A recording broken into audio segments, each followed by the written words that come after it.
Next topic है chemical reactions. देखो भाई, हेलो एल्केन और हेलो एरिन्स की केमिकल रिएक्शन पढ़ने से पहले हम एक बार ऑर्गेनिक केमिस्ट्री की सारी रिएक्शंस को रिवाइज करेंगे कि कौन से चैप्टर में आप कौन सी रिएक्शन पढ़ने वाले हैं। तो देखो, ऑर्गेनिक केमिस्ट्री में हम टोटल 4 टाइप की रिएक्शंस पढ़ते हैं, जिनमें फर्स्ट आपकी आती है एडिशन रिएक्शन, सेकंड है सब्स्टिट्यूशन रिएक्शन, थर्ड है एलिमिनेशन रिएक्शन और फोर्थ है रीअरेंजमेंट रिएक्शन।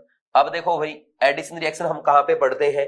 एडिशन यानी जिसमें कोई ना कोई एटम या ग्रुप आकर के सबस्ट्रेट पे ऐड होगा। अब एटम या ग्रुप कब ऐड होगा? जब आपके सबस्ट्रेट यानी रिएक्टेंट के पास वैलेंसी फ्री होगी। तो किस केस में वैलेंसी फ्री हो सकती है भाई? जब हमारे सबस्ट्रेट के पास मल्टीपल बॉन्ड होगा, डबल बॉन्ड हो सकता है या ट्रिपल बॉन्ड हो सकता है। तो उस केस में क्या होगा भाई? ये पाई बॉन्ड ब्रेक करेंगे, वैलेंसी फ्री करेंगे और वहां पे कोई न कोई ग्रुप या एटम ऐड कर देंगे। तो उस रिएक्शन को कहेंगे एडिशन रिएक्शन। अब एडिशन रिएक्शन फर्दर आपकी 3 टाइप की होती है। एक तो है इलेक्ट्रोफिलिक एडिशन रिएक्शन, सेकंड है फ्री रेडिकल एडिशन रिएक्शन और थर्ड है न्यूक्लियोफिलिक एडिशन रिएक्शन। तो EAR, FRAR और NAR कब होंगी? देखो भाई, जब हमारा यहां पे carbon carbon double bond present होगा या carbon carbon triple bond present होगा, तो इनमें देखो ये जो पाई बॉन्ड है ना, ये किसका काम करता है? न्यूक्लियोफाइल का काम करता है। क्योंकि हमने क्या पढ़ा है, यहां पे कार्बन कार्बन डबल बॉन्ड या कार्बन कार्बन ट्रिपल बॉन्ड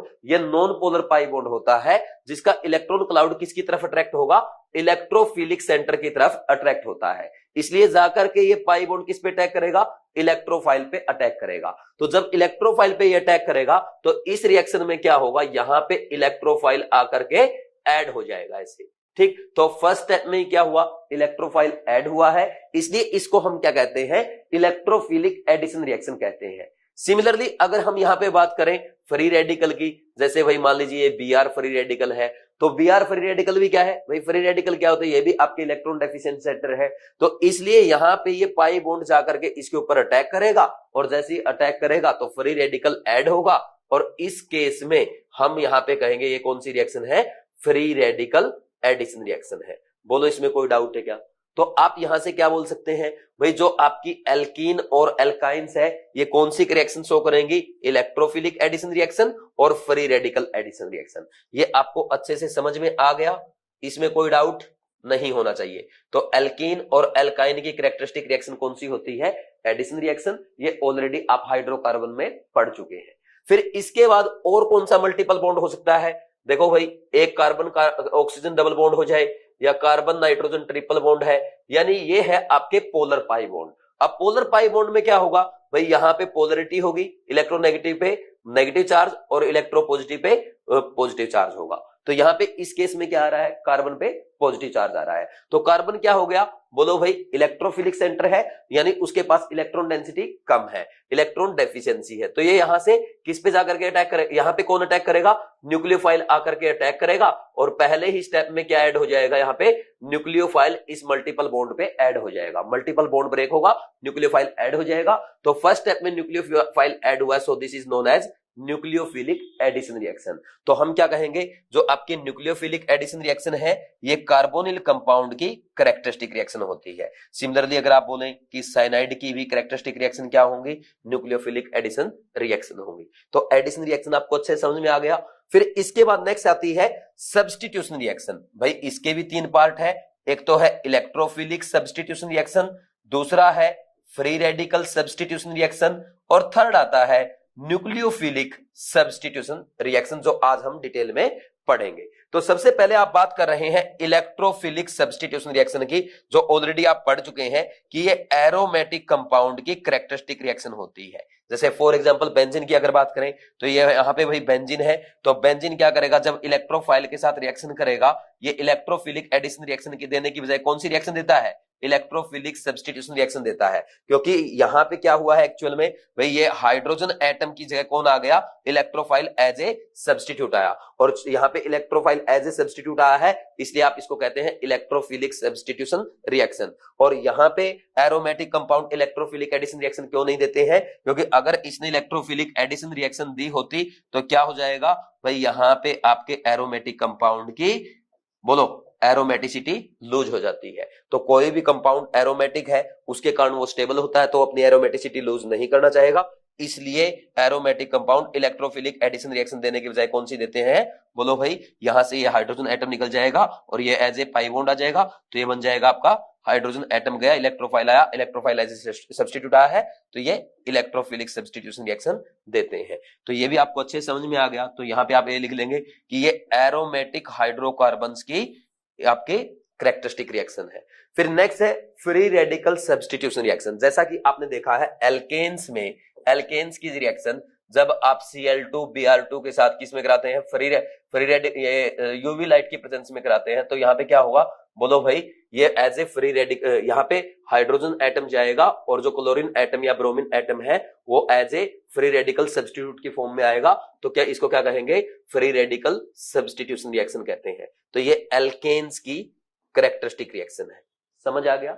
फिर इसके बाद न्यूक्लियोफाइल कब एज ए सब्स्टिट्यूट आएगा? देखो भाई, जैसे फॉर एग्जांपल ये एल्काइल हैलाइड है, यहां पे इसकी रिएक्शन कराई जाए न्यूक्लियोफाइल के साथ, तो यहां से ये क्या लीव कर जाएगा? ये एज एन एनायन लीव कर जाएगा और न्यूक्लियोफाइल इसकी जगह पे आ जाए, तो क्या आया भाई? न्यूक्लियोफाइल एज ए सब्स्टिट्यूट आया है। तो हम क्या बोलेंगे? This is nucleophilic substitution reaction. तो इसमें आप मैकेनिज्म पढ़ते हैं जैसे SN1 SN2, तो आगे डिटेल में आज इसके बारे में हम बात करेंगे। तो ये आपको सब्स्टिट्यूशन रिएक्शन भी समझ में आ गई। फिर इसके बाद आपकी आती है एलिमिनेशन रिएक्शन। देखो भाई, एलिमिनेशन रिएक्शन में क्या होता है? जैसे यहां पे अगर हम बात करें, आपने पढ़ा भी है, कहां पे पढ़ा? बोलो भाई, ये हमने पढ़ा है हाइड्रोकार्बन में। तो इसमें क्या होगा? जैसे ये Br है, यहाँ पे H है, तो ये बेस की प्रेजेंस में एल्कोहलिक KOH आपने ले लिया, तो यहाँ से हाइड्रोजन एटम चला जाए, यहाँ पे Br अपने इलेक्ट्रॉन लेके चला जाए इस बॉन्ड का, तो ये आज यहाँ पे डबल बॉन्ड आ जाएगा। तो ये हो गई आपकी एलिमिनेशन रिएक्शन। Br और हाइड्रोजन क्या हो गए? एलिमिनेट हो गई। तो इसको हम कहते हैं एलिमिनेशन रिएक्शन। तो एलिमिनेशन रिएक्शन में क्या होगा? पाई बॉन्ड का फॉर्मेशन होगा, यानी एडिशन रिएक्शन का उल्टा है। एडिशन रिएक्शन में पाई बॉन्ड ब्रेक हुआ है, वहां पे ग्रुप या एटम आकर के ऐड हुए हैं। एलिमिनेशन रिएक्शन में क्या हुआ? ग्रुप या एटम्स क्या होंगे? रिमूव होंगे, एलिमिनेट होंगे और पाई बॉन्ड का फॉर्मेशन होता है। ठीक, तो ये एलिमिनेशन रिएक्शन है। फिर इसके बाद रीअरेंजमेंट रिएक्शन आती है, जैसे आइसोमेराइजेशन रिएक्शन आपने पढ़ी थी, हाइड्रोकार्बन में हमने पढ़ी है, या इसके अलावा आपने एक रिएक्शन पढ़ी थी अमोनियम साइनेट NH4CnO। तो इसको जब हीट किया, इसका क्या बन गया था? बोलो भाई, यूरिया बन गया था। तो इसमें भी क्या हुआ? रीअरेंजमेंट। तो ये भी रीअरेंजमेंट रिएक्शन का एग्जाम्पल है। तो टोटल ये 4 टाइप की रिएक्शन मेनली हम ऑर्गेनिक केमिस्ट्री में पढ़ते हैं। ये आपकी मेजर रिएक्शन है। इसके अलावा बाकी नेम रिएक्शंस है और अदर रिएक्शंस भी पढ़नी है, बट ऑर्गेनिक रिएक्शंस को मेनली 4 कैटेगरी में डिवाइड किया जाता है, जो आपके सामने लिखा हुआ है। तो इसके बारे में आपको पता होना चाहिए। ये इतना अगर आप जानते हैं तो आपको पता चल जाएगा कि भाई इलेक्ट्रोफिलिक एडिशन रिएक्शन क्या है और फिर रेडिकल एडिशन रिएक्शन क्या है। ये एल्कीन एल्काइन की कैरेक्टरिस्टिक रिएक्शन है, और कार्बोनिल कंपाउंड या साइनाइड की nucleophilic addition reaction characteristic reaction है। ESR किसकी कैरेक्टरिस्टिक रिएक्शन है? हाइड्रोकार्बन की। FRSR किसकी है? एल्केन्स की। और NSR किसकी है? बोलो भाई, एल्काइल हैलाइड वगैरह की। इसके और भी एग्जांपल हो सकते हैं। ठीक, फिर इसके बाद एलिमिनेशन रिएक्शन का प्रोडक्ट क्या बनता है? बोलो भाई, यहाँ पे पाई बॉन्ड का फॉर्मेशन होगा, ये आपकी एल्केन का फॉर्मेशन हो सकता है, एल्काइन का फॉर्मेशन हो सकता है। फिर नेक्स्ट रीअरेंजमेंट रिएक्शन में क्या होगा? रीअरेंजमेंट होगा। तो आई थिंक आपका ये रिवीजन भी हो गया, जो पहले आपने पढ़ा था, और समझ में भी आ गया होगा कौन से चैप्टर में कौन सी रिएक्शन हम पढ़ने वाले हैं। तो आज हम स्टार्ट कर रहे हैं सबसे पहले reaction of haloalkanes. Haloarene की रिएक्शन बाद में पढ़ेंगे। तो इसमें 3 रिएक्शन आपको पढ़नी है, nucleophilic substitution reaction, elimination reactions और रिएक्शन विद मेटल। तो सबसे पहले स्टार्ट कर रहे हैं nucleophilic substitution reaction, that is NSR।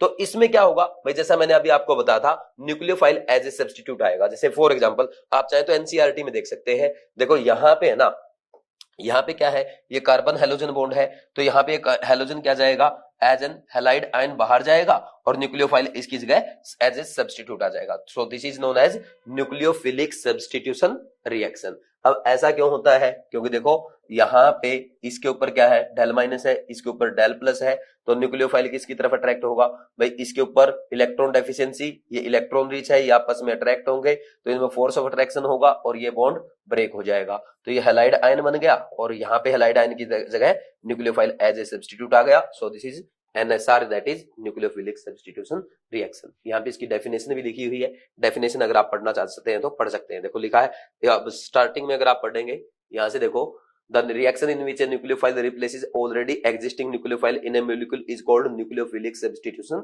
reaction। और इसका रीजन भी लिखा है, since the substitution reaction is initiated by a nucleophile it is called nucleophilic substitution reaction. इस रिएक्शन को कौन इनिशिएट कर रहा है? न्यूक्लियोफाइल, इसलिए इसको क्या कहते हैं? न्यूक्लियोफिलिक सब्स्टिट्यूशन रिएक्शन कहते हैं। अब देखो भाई, जो हमारा एल्काइल हैलाइड है उसकी जब हम वेरियस रिएजेंट्स के साथ रिएक्शन कराएंगे तो ये प्रोडक्ट बनेंगे। जैसे यहाँ पे RX की रिएक्शन करवा रहे हैं किसके साथ? NaOH के साथ, तो इसमें न्यूक्लियोफाइल काम कौन करेगा? OH माइनस, तो यहाँ पे हैलाइड आयन जाएगा और OH आएगा तो अल्कोहल का फॉर्मेशन होगा। ठीक, फिर इसके बाद सिमिलरली जब वाटर के साथ रिएक्शन कराते हैं तो यहाँ पे भी ये वाटर न्यूक्लियोफाइल काम करेगा और वाटर यहाँ पे इसके ऊपर ये अटैक करेगा, ये ROH बन जाएगा, यहाँ से हाइड्रोजन एटम चला जाएगा तो इसमें प्लस आएगा, फिर ये H प्लस यहाँ से रिलीज कर देगा तो अल्कोहल का फॉर्मेशन होगा। सिमिलरली जब सोडियम एल्कोक्साइड के साथ रिएक्शन कराएंगे तो OR माइनस एल्कोक्साइड आयन क्या करेगा? यहाँ पे अटैक करेगा आकर, तो क्या बन जाएगा? ईथर का फॉर्मेशन होगा। सोडियम आयोडाइड के साथ रिएक्शन कराएंगे तो जैसे पहले आपने पढ़ा फिंगलस्टीन रिएक्शन, आयोडाइड आयन यहाँ पे न्यूक्लियोफाइल काम करेगा, एल्काइल आयोडाइड बनेगा।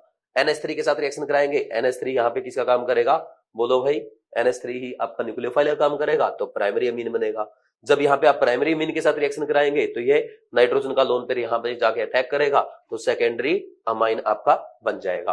और जब सेकेंडरी अमाइन के साथ यहाँ पे रिएक्शन कराएंगे तो ये क्या होगा? बोलो भाई, टर्सरी अमाइन का फॉर्मेशन होता है। और फिर जब यहाँ पे आप साइनाइड आयन के साथ रिएक्शन कराते हैं, जैसे आपने KCN लिया, अब ध्यान देना मेरी बात पे, ये KCN है और ये AgCN है। KCN क्या है? आयोनिक कंपाउंड होता है, जबकि AgCN क्या है? कोवलेंट कंपाउंड है। तो आयोनिक कंपाउंड में साइनाइड आयन कैसे रहेगा? Cn माइनस की फॉर्म में, जिसमें कार्बन पे क्या होगा?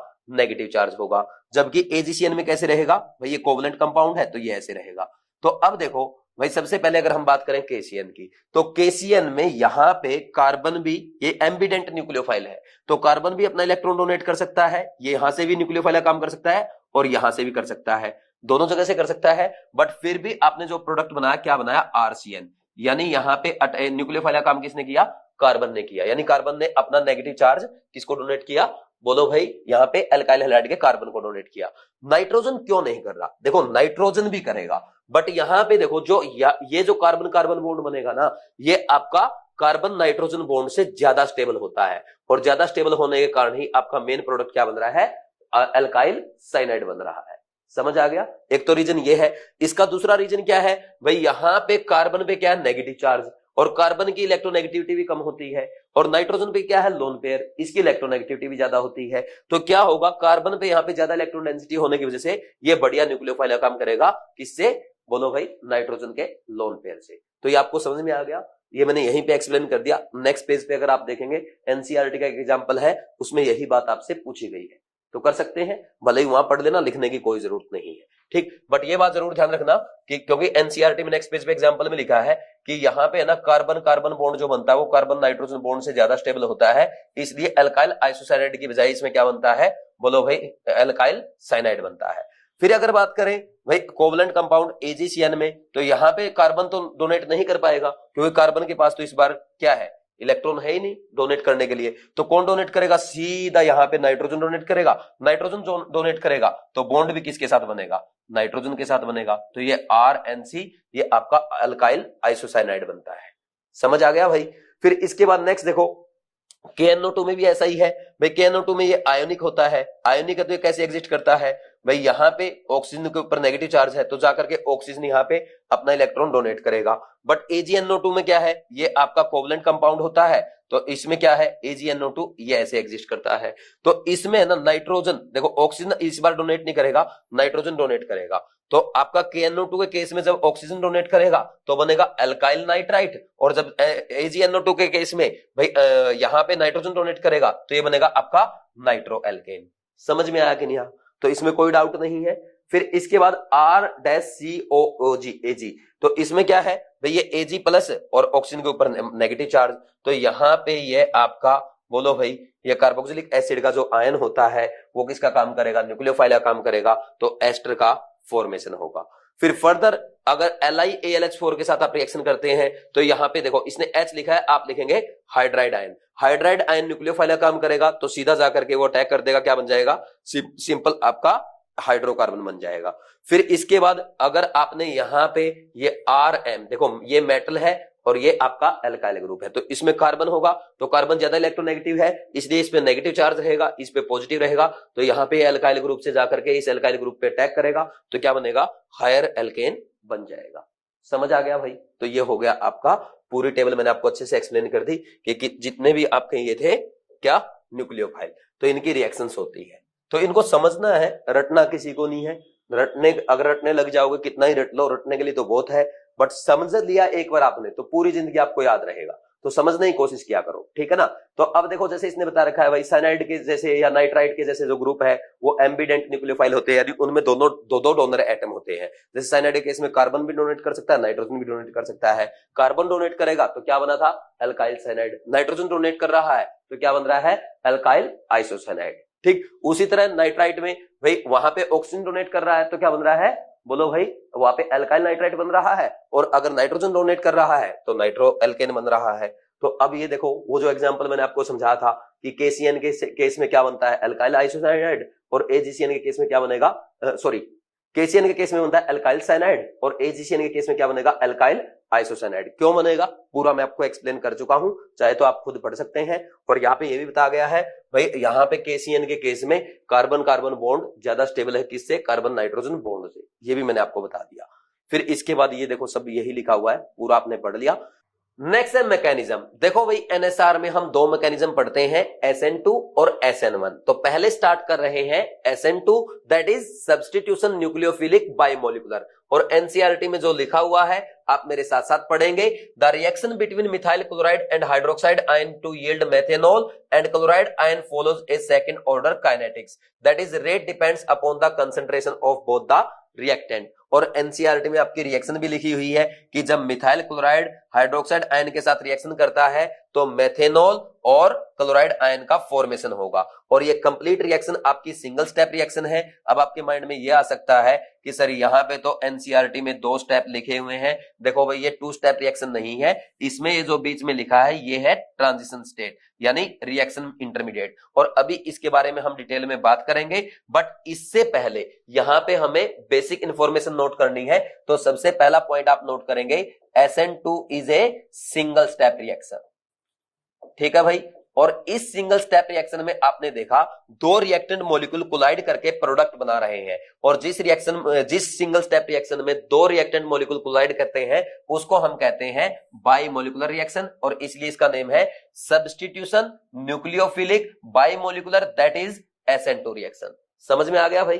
फिर इसके बाद देखो यहां पे लिखा गया है भाई रेट ऑफ रिएक्शन जो है वो दोनों को रिएक्टेंट की कंसंट्रेशन पे डिपेंड करेगा, यानी सबस्टेट की कंसंट्रेशन पे डिपेंड करेगा और न्यूक्लियोफाइल की कंसंट्रेशन पे भी डिपेंड करेगा। तो यहां से आप रेट लो लिखेंगे equal to K into concentration of substrate into concentration of nucleophile.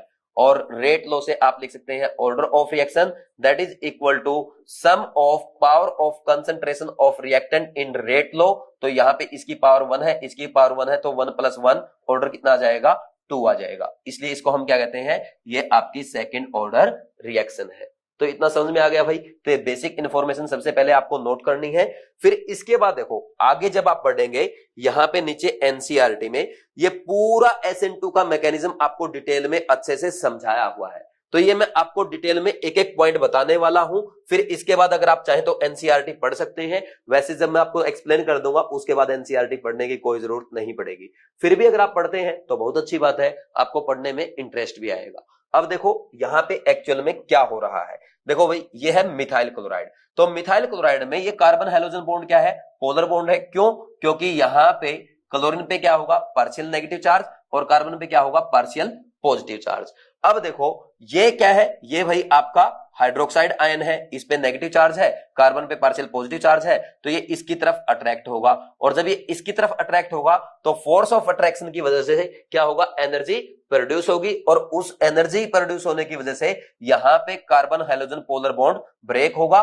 तो ये जैसे ही बॉन्ड ब्रेक होगा तो यहां पे क्लोराइड आयन का फॉर्मेशन होता है और ये प्रोडक्ट आपका बन जाएगा मेथेनॉल।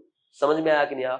अब एक्चुअल में इस रिएक्शन में क्या हो रहा है, देखो जब यहां पे ये हाइड्रोक्साइड आयन इस कार्बन को अप्रोच कर रहा है तो यहां पे इसमें तो फोर्स ऑफ अट्रैक्शन डेवलप हो रहे हैं और कार्बन हाइड्रोजन बॉन्ड यहां पे ब्रेक हो रहा है। तो ये एक साथ चलती है प्रोसेस। तो जब आपकी ये इंटरमीडिएट स्टेट बनती है, जिसको हम ट्रांजिशन स्टेट भी कहते हैं, तो इसमें ऐसा लगता है ये कार्बन यहां पे 3 हाइड्रोजन एटम, एक क्लोरीन एटम और एक यहां पे OH से जुड़ा हुआ है, यानी ऐसा लगता है यहां पे कार्बन की वैलेंसी 5 है और इसको हम कहते हैं पेंटावैलेंट कार्बन। तो देखो भाई ये इस स्टेट में तो नहीं रह सकता, क्योंकि आपको पता है कार्बन की मैक्सिमम वैलेंसी कितनी है, 4 है। तो यहां पे क्या होगा, कार्बन हाइड्रोजन बॉन्ड ब्रेक होगा, कार्बन ऑक्सीजन बॉन्ड का फॉर्मेशन होगा और उससे आपके प्रोडक्ट बनेंगे मेथनॉल और क्लोराइड है। समझ में आया कि नहीं? इसमें कोई डाउट तो नहीं है। तो अब देखो यहां पे नीचे आपको ये आपको बोल स्टिक मॉडल से एक्सप्लेन किया गया है। देखो ये OH ग्रुप है, ये ऑक्सीजन, ये हाइड्रोजन, यहाँ पे ये कार्बन, ये हाइड्रोजन, ये हाइड्रोजन, ये हाइड्रोजन और ये क्लोरीन एटम है। ठीक, तो यहाँ पे इसको अप्रोच कर रहा है, ये कार्बन हाइड्रोजन बॉन्ड ब्रेक होगा और कार्बन ऑक्सीजन बॉन्ड का फॉर्मेशन होगा, फिर ये मेथनॉल और ये आपका क्लोराइड है। समझ में आया कि नहीं? इसमें कोई डाउट तो नहीं है। अब ध्यान से देखना इंपॉर्टेंट पॉइंट, यहां पे एक्चुअल में क्या है भाई, ये कार्बन जो है आपका, ये क्या है, टेट्राहेड्रल है। तो इसमें आपने देखा 3 क्लोरीन तो कैसे है भाई, ये अगर यहाँ पे कार्बन है तो सॉरी क्लोरीन नहीं, 3 हाइड्रोजन, ये अगर कार्बन है तो 3 हाइड्रोजन आइटम ऐसे ही पिरामिडल और एक यहाँ पे आएगा क्लोरीन एटम, तो इसकी टेट्राहेड्रल ज्योमेट्री है। तो जब यहां पे ये OH माइनस इस कार्बन को अप्रोच करता है तो ये जो हाइड्रोजन एटम के बॉन्ड है ये इससे दूर जाने लगते हैं ऐसे, है ना, तो इससे दूर जाने लग जाएंगे, इससे OH से, तो ये ऐसे पीछे जाने लगते हैं। ठीक, तो धीरे धीरे क्या होगा, जब आकर के ये इससे अटैच होने लग जाएगा और कार्बन हाइड्रोजन बॉन्ड ब्रेक होगा, यानी जो ट्रांजिशन स्टेट बनेगी इसमें है ना आपके तीनों हाइड्रोजन एटम ऐसे इस प्लेन में आ जाएंगे। जैसे ये कार्बन है, ये हाइड्रोजन, ये हाइड्रोजन, ये हाइड्रोजन और यहां से ये OH जुड़ रहा है और यहां से ये Cl बॉन्ड ब्रेक हो रहा है। समझ में आया कि नहीं? तो ये आपका पेंटावैलेंट कार्बन है, ये ट्रांजिशन स्टेट बनती है। फिर इसमें क्या होगा, जैसे जैसे इसको अप्रोच कर रहा है और पास जाएगा, बॉन्ड फॉर्मेशन होगा, तो ये जो आपके 3 कार्बन हाइड्रोजन बॉन्ड ऐसे थे तो ये धीरे धीरे बिल्कुल इसके रिवर्स हो जाएंगे। तो पहले देखो इसमें अगर आपने इसमें आप देखेंगे ये उस तरफ है तीनों कार्बन हाइड्रोजन बॉन्ड और जब आपका फाइनल प्रोडक्ट फॉर्म होता है तो ये बिल्कुल उल्टे हो जाते हैं ऐसे, तो इधर ये OH है और ये कार्बन हाइड्रोजन बॉन्ड उस तरफ चले गए। तो ये आपको ऐसा लगेगा, देखो भाई जैसे आपने देखा बारिश में हम जब छाता लेके चलते हैं, अम्ब्रेला लेके चलते हैं, तो अम्ब्रेला में क्या होता है भाई, ये ऐसे है और जब ऐसे जा रहे हैं तो बहुत तेज बारिश अगर आ जाए तो ये क्या हो जाता है, उल्टा हो जाता है ना। तो वैसे ही यहां पे हुआ है, तो पहले ये ऐसे थे 3 आपके कार्बन हाइड्रोजन बॉन्ड, फिर यहां पे इस तरह इसमें कैसे हो गए, ये देखो ये रिवर्स हुए कि नहीं हुए, तो ऐसा लग रहा है कि आपका अम्ब्रेला उल्टा हो गया। ठीक, समझ में आया कि नहीं? तो ये सारी बातें आपकी एनसीईआरटी में लिखी हुई है और जो ये इन्वर्जन होता है इसको हम यहां पे कहते हैं वाल्डन इन्वर्जन। क्या कहते हैं? Walden inversion. ठीक है भाई, समझ में आया कि नहीं? इसमें कोई डाउट तो नहीं है। फिर इसके बाद देखो, अब यहां पे ये जो कार्बन हेलोजन बॉन्ड है, अब यहां पे एक कार्बन और ये क्लोरीन है, यहां पे मान लीजिए हाइड्रोजन हो जाए, ये ड्यूटेरियम हो जाए, ये ट्रीटियम हो जाए, तो ये सारे एटम अलग हो गए। तो ये जो sp3 कार्बन है ये कायरल कार्बन होगा, इसका कॉन्फ़िगरेशन मान लीजिए R है, तो फिर जो प्रोडक्ट आपका बनेगा ना तो उसका कॉन्फ़िगरेशन क्या आएगा, R नहीं आएगा, S आएगा। और जो ये कन्वर्जन, ये आपका कॉन्फ़िगरेशन में इन्वर्जन हुआ है, इसी को हम क्या कहते हैं, वाल्टन इन्वर्जन कहते हैं। अब ये R कॉन्फ़िगरेशन क्या है, S कॉन्फ़िगरेशन क्या है, इसकी आपको टेंशन नहीं लेनी है, थोड़ी देर में मैं आपको अच्छे से एक्सप्लेन करूंगा। बस आप तो ये ध्यान रखो कि SN2 रिएक्शन में क्या होता है, वाल्टन इन्वर्जन होता है। बात समझ में आई कि नहीं आई? और जो ट्रांजिशन स्टेट बनती है उसमें पेंटावैलेंट कार्बन होता है, यानी ऐसा लगता है कि कार्बन की कितनी वैलेंसी है, 5 वैलेंसी है। ठीक, फिर इसके बाद नेक्स्ट देखो भाई, यहां पे जितना भी लिखा है ना ये पूरा डिटेल में मैंने आपको अच्छे से एक्सप्लेन कर दिया। फिर नेक्स्ट यहां पे अगर बात करें कॉन्फ़िगरेशन की, जैसे ये A और B दोनों क्या है भाई, दोनों कंपाउंड का मॉलिक्यूलर फॉर्मूला सेम है, बट A और B एक दूसरे की मिरर इमेज है। यहां पे A का कॉन्फ़िगरेशन अगर R है तो B का क्या होगा, S होगा, या बोल सकते हैं वैसा वर्सा होगा। अब ये कैसे होता है थोड़ी देर में मैं आपको अच्छे से एक्सप्लेन करूंगा, इसकी टेंशन अभी मत लो। फिर इसके बाद नेक्स्ट बढ़ो, since this reaction require the approach of nucleophile to the carbon bearing the leaving group, the presence of bulky substituent on or near the carbon atom have a dramatic inhibiting effect of the simple alkyl halide methyl halide react most rapidly in SN2 reactions because there are only 3 small hydrogen atom. Tertiary halide are least reactive because bulky group hinder the approaching nucleophile, thus order of reactivity followed is as। देखो primary halide की reactivity सबसे ज्यादा, उससे कम secondary की, उससे कम tertiary की होती है। ऐसा क्यों? क्योंकि देखो भाई आपकी जो SN2 रिएक्शन है उसमें एक्चुअल में क्या हुआ, ध्यान से देखना भाई, जैसे आपने ये मिथाइल हैलाइड ही लिया था, तो इसमें ना ये हाइड्रोक्साइड आयन इसको अप्रोच कर रहा था, तो ये इजीली अप्रोच कर पाया, क्योंकि क्या है यहाँ पे हाइड्रोजन एटम छोटे छोटे हैं, तो यहाँ पे स्टेरिक हिंड्रेंस नहीं होगी। बट जब यहाँ पे बड़े ग्रुप आएंगे, जैसे मिथाइल आ जाए, इथाइल ग्रुप आ जाए, प्रोपाइल ग्रुप आ जाए, तो उस केस में क्या होगा, स्टेरिक हिंड्रेंस होगी। एक ग्रुप होगा, स्टेरिक हिंड्रेंस थोड़ी कम होगी, दो होंगे तो स्टेरिक हिंड्रेंस और ज्यादा होगी, और तीन तीन अगर बड़े ग्रुप होंगे तो स्टेरिक हिंड्रेंस बहुत ही ज्यादा होगी, जिसमें SN2 रिएक्शन होगा ही नहीं, या यूं बोल सकते हैं SN2 रिएक्शन की प्रोबेबिलिटी बहुत ही कम होती है, नेग्लिजिबल होती है। तो इसलिए आप यहां पे डायरेक्ट रिजल्ट लिख लेंगे, रेट ऑफ SN2 क्या होगा भाई, inversely proportional to steric hindrance, यानी as steric hindrance on carbon atom in alkyl halide increase, rate of SN2 decrease. समझ में आया कि नहीं आया? ठीक, तो यहां से आप लिख सकते हैं SN2 का रेट सबसे ज्यादा किसका होगा भाई, मिथाइल हैलाइड का सबसे ज्यादा, उससे कम प्राइमरी हैलाइड का, उससे कम सेकेंडरी हैलाइड का, और सबसे कम टर्सरी हैलाइड का होता है। तो ये डायरेक्ट आपके एग्जाम में क्वेश्चन पूछ लिया जाता है, कर लेंगे ऐसे। तो यहां पे यही एक्सप्लेन किया गया है, देखो एक मिथाइल ग्रुप लगा, फिर यहाँ पे दो दो मिथाइल ग्रुप लगे, और इस केस में जब तीन तीन मिथाइल ग्रुप लगे, यहाँ पे स्टेरिक हिंड्रेंस बहुत ज्यादा है, इसलिए रिएक्टिविटी क्या है, बहुत ही कम, यानी नेग्लिजिबल है। हम ये कहेंगे जो टर्सरी हैलाइड है वो तो रिएक्शन देता ही नहीं है। ठीक, समझ आ गया? फिर इसके बाद नेक्स्ट आगे बढ़ो भाई, ये था आपका SN2 रिएक्शन। इसके बाद है substitution nucleophilic unimolecular, that is SN1 reaction. इसमें आप पढ़ेंगे SN1 reaction are generally carried out in a polar protic solvent like water, alcohol, acetic acid etcetera. The reaction between tertiary butyl bromide and hydroxide ion yields tertiary butyl alcohol and follows the first order kinetic, that is the rate of reaction depend upon the concentration of only one reactant which is tertiary butyl bromide। तो ये reaction भी यहाँ पे लिखी गई है। फिर इसके बाद यहाँ पे लिखा है it occurs in two steps. In step 1 the polarised carbon bromine bond undergoes slow cleavage and to produce a carbocation and a bromide ion. The carbocation thus formed is then attacked by nucleophile in step 2 to complete the substitution reaction. तो देखो भाई, यहां से आपने क्या सीखा, मैं आपको एक्सप्लेन कर देता हूं। सबसे पहले तो देखो, आपको एग्जांपल दिया गया है कि टर्सरी ब्यूटाइल ब्रोमाइड जब OH के साथ, OH माइनस के साथ रिएक्शन करेगा, क्या बनेगा, टर्सरी ब्यूटाइल अल्कोहल फॉर्म होगा और ब्रोमाइड आयन का फॉर्मेशन होता है। तो ये है आपकी SN1 रिएक्शन। सबसे पहले SN1 रिएक्शन में आपको क्या बताया गया भाई, ये किसकी प्रेजेंस में होगी, in polar protic solvent. Polar protic solvent like भाई वाटर है या अल्कोहल है, एसिटिक एसिड है, यानी जिनके पास H+ आयन, जो H+ आयन रिलीज कर सकते हैं। ठीक, यानी जो प्रोटॉन डोनर होते हैं। ठीक, फिर इसके बाद नेक्स्ट क्या लिखेंगे, सेकंड लिखो भाई, ये 2 स्टेप रिएक्शन है। ठीक, क्या है, 2 स्टेप रिएक्शन है। समझ आ गया? फिर इसमें नेक्स्ट देखो, यहां पे जो मैकेनिज्म है ये आपका क्या है, ये है आपका टर्सरी ब्यूटाइल ब्रोमाइड। अब इसमें क्या होगा भाई, यहां पे देखो बहुत ज्यादा स्टेरिक हिंड्रेंस है, और बहुत ज्यादा स्टेरिक हिंड्रेंस होने के कारण क्या होगा भाई, जब ये इसको डिसॉल्व करेगा, कौन, पोलर प्रोटिक सॉल्वेंट। देखो पोलर प्रोटिक सॉल्वेंट की एक खास बात होती है, ये कैटायनिक पार्ट को भी डिसॉल्व करता है और एनायनिक पार्ट को भी डिसॉल्व करता है। तो इसमें यहां पे इस पे आएगा पार्शियल नेगेटिव और इस पे आता है पार्शियल पॉजिटिव, तो ये दोनों को डिसॉल्व करने की कोशिश करेगा, इसका भी हाइड्रेशन करेगा। जैसे अगर मान लीजिए वाटर आपने ले लिया, तो वाटर के केस में हाइड्रेशन बोलते हैं, अदर सॉल्वेंट के केस में सोल्वेशन बोलते हैं, और इस पार्ट का भी सोल्वेशन करने की कोशिश करेगा।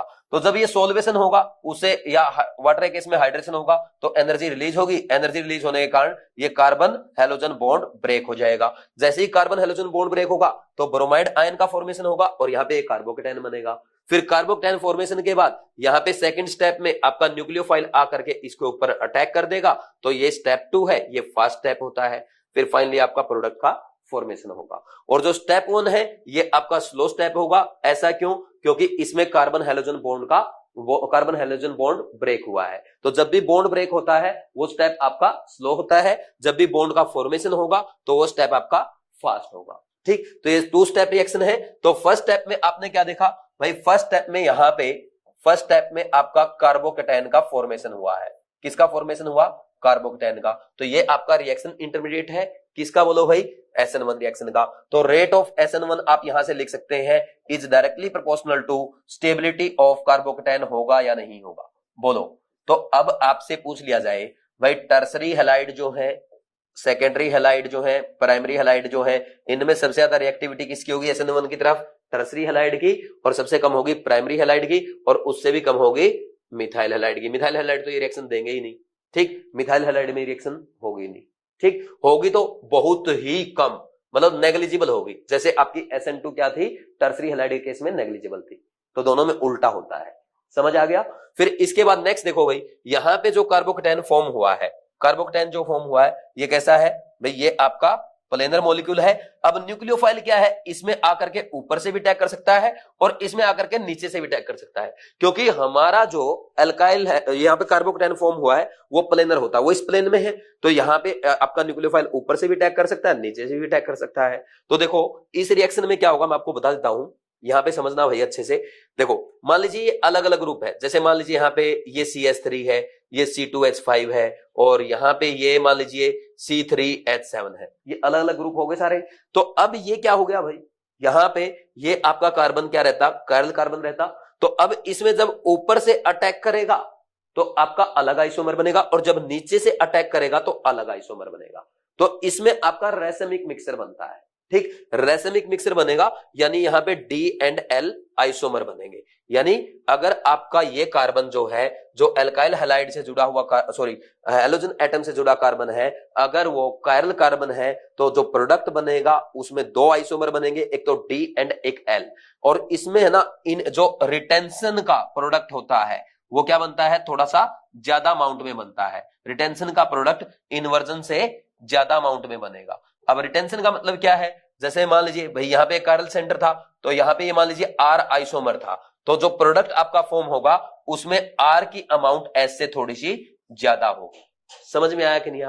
ऐसा क्यों, सॉरी मैंने उल्टा बोल दिया क्या, रिटेंशन का नहीं इन्वर्जन का उल्टा बनेगा, इन्वर्जन का ज्यादा बनेगा, मैंने उल्टा बोल दिया। तो इसमें ना जो रिटेंशन और इन्वर्जन का प्रोडक्ट बनेगा तो उसमें इन्वर्जन के प्रोडक्ट की अमाउंट रिटेंशन के प्रोडक्ट से ज्यादा होगी। अब ऐसा क्यों होता है, देखो मैं अभी आपको बता देता हूं। यानी अगर आपने वो R लिया है, उसका कॉन्फ़िगरेशन R है, तो यहां पे जो प्रोडक्ट बनेगा उसमें S और R में S वाले प्रोडक्ट की अमाउंट ज्यादा होगी, यानी इन्वर्टेड प्रोडक्ट की अमाउंट रिटेंशन के प्रोडक्ट से ज्यादा होगी। ये समझ में आया? अब देखो ऐसा क्यों होता है, क्योंकि जैसे ही यहां पे ये ब्रोमाइड आयन बाहर जाएगा, ऐसा मान लो भाई ये कार्बोकेटायन बन गया, इधर से ही आपका ब्रोमीन एटम लगा हुआ था, तो ये ब्रोमाइड आयन यहां से यही इसी विसिनिटी में रहेगा।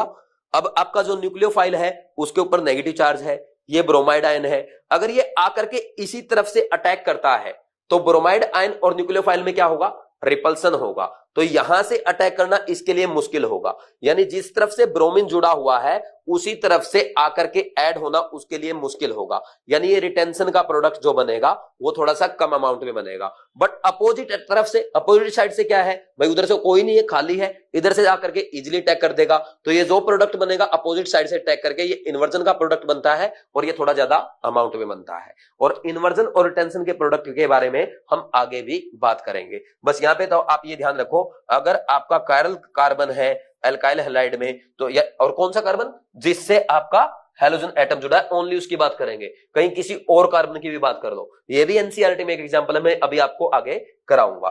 तो इसमें देखो भाई क्या होगा, इन्वर्जन का प्रोडक्ट थोड़ा सा रिटेंशन के प्रोडक्ट से ज्यादा बनता है। समझ में आया कि नहीं आया, बोलो भाई, पक्का? ठीक, फिर इसके बाद आगे बढ़ जाते हैं। तो ये पूरा मैंने आपको एक्सप्लेन कर दिया, इसमें अगर आप कुछ नोट करना चाहते हैं तो कर सकते हैं। हो गया भाई, कर लेंगे।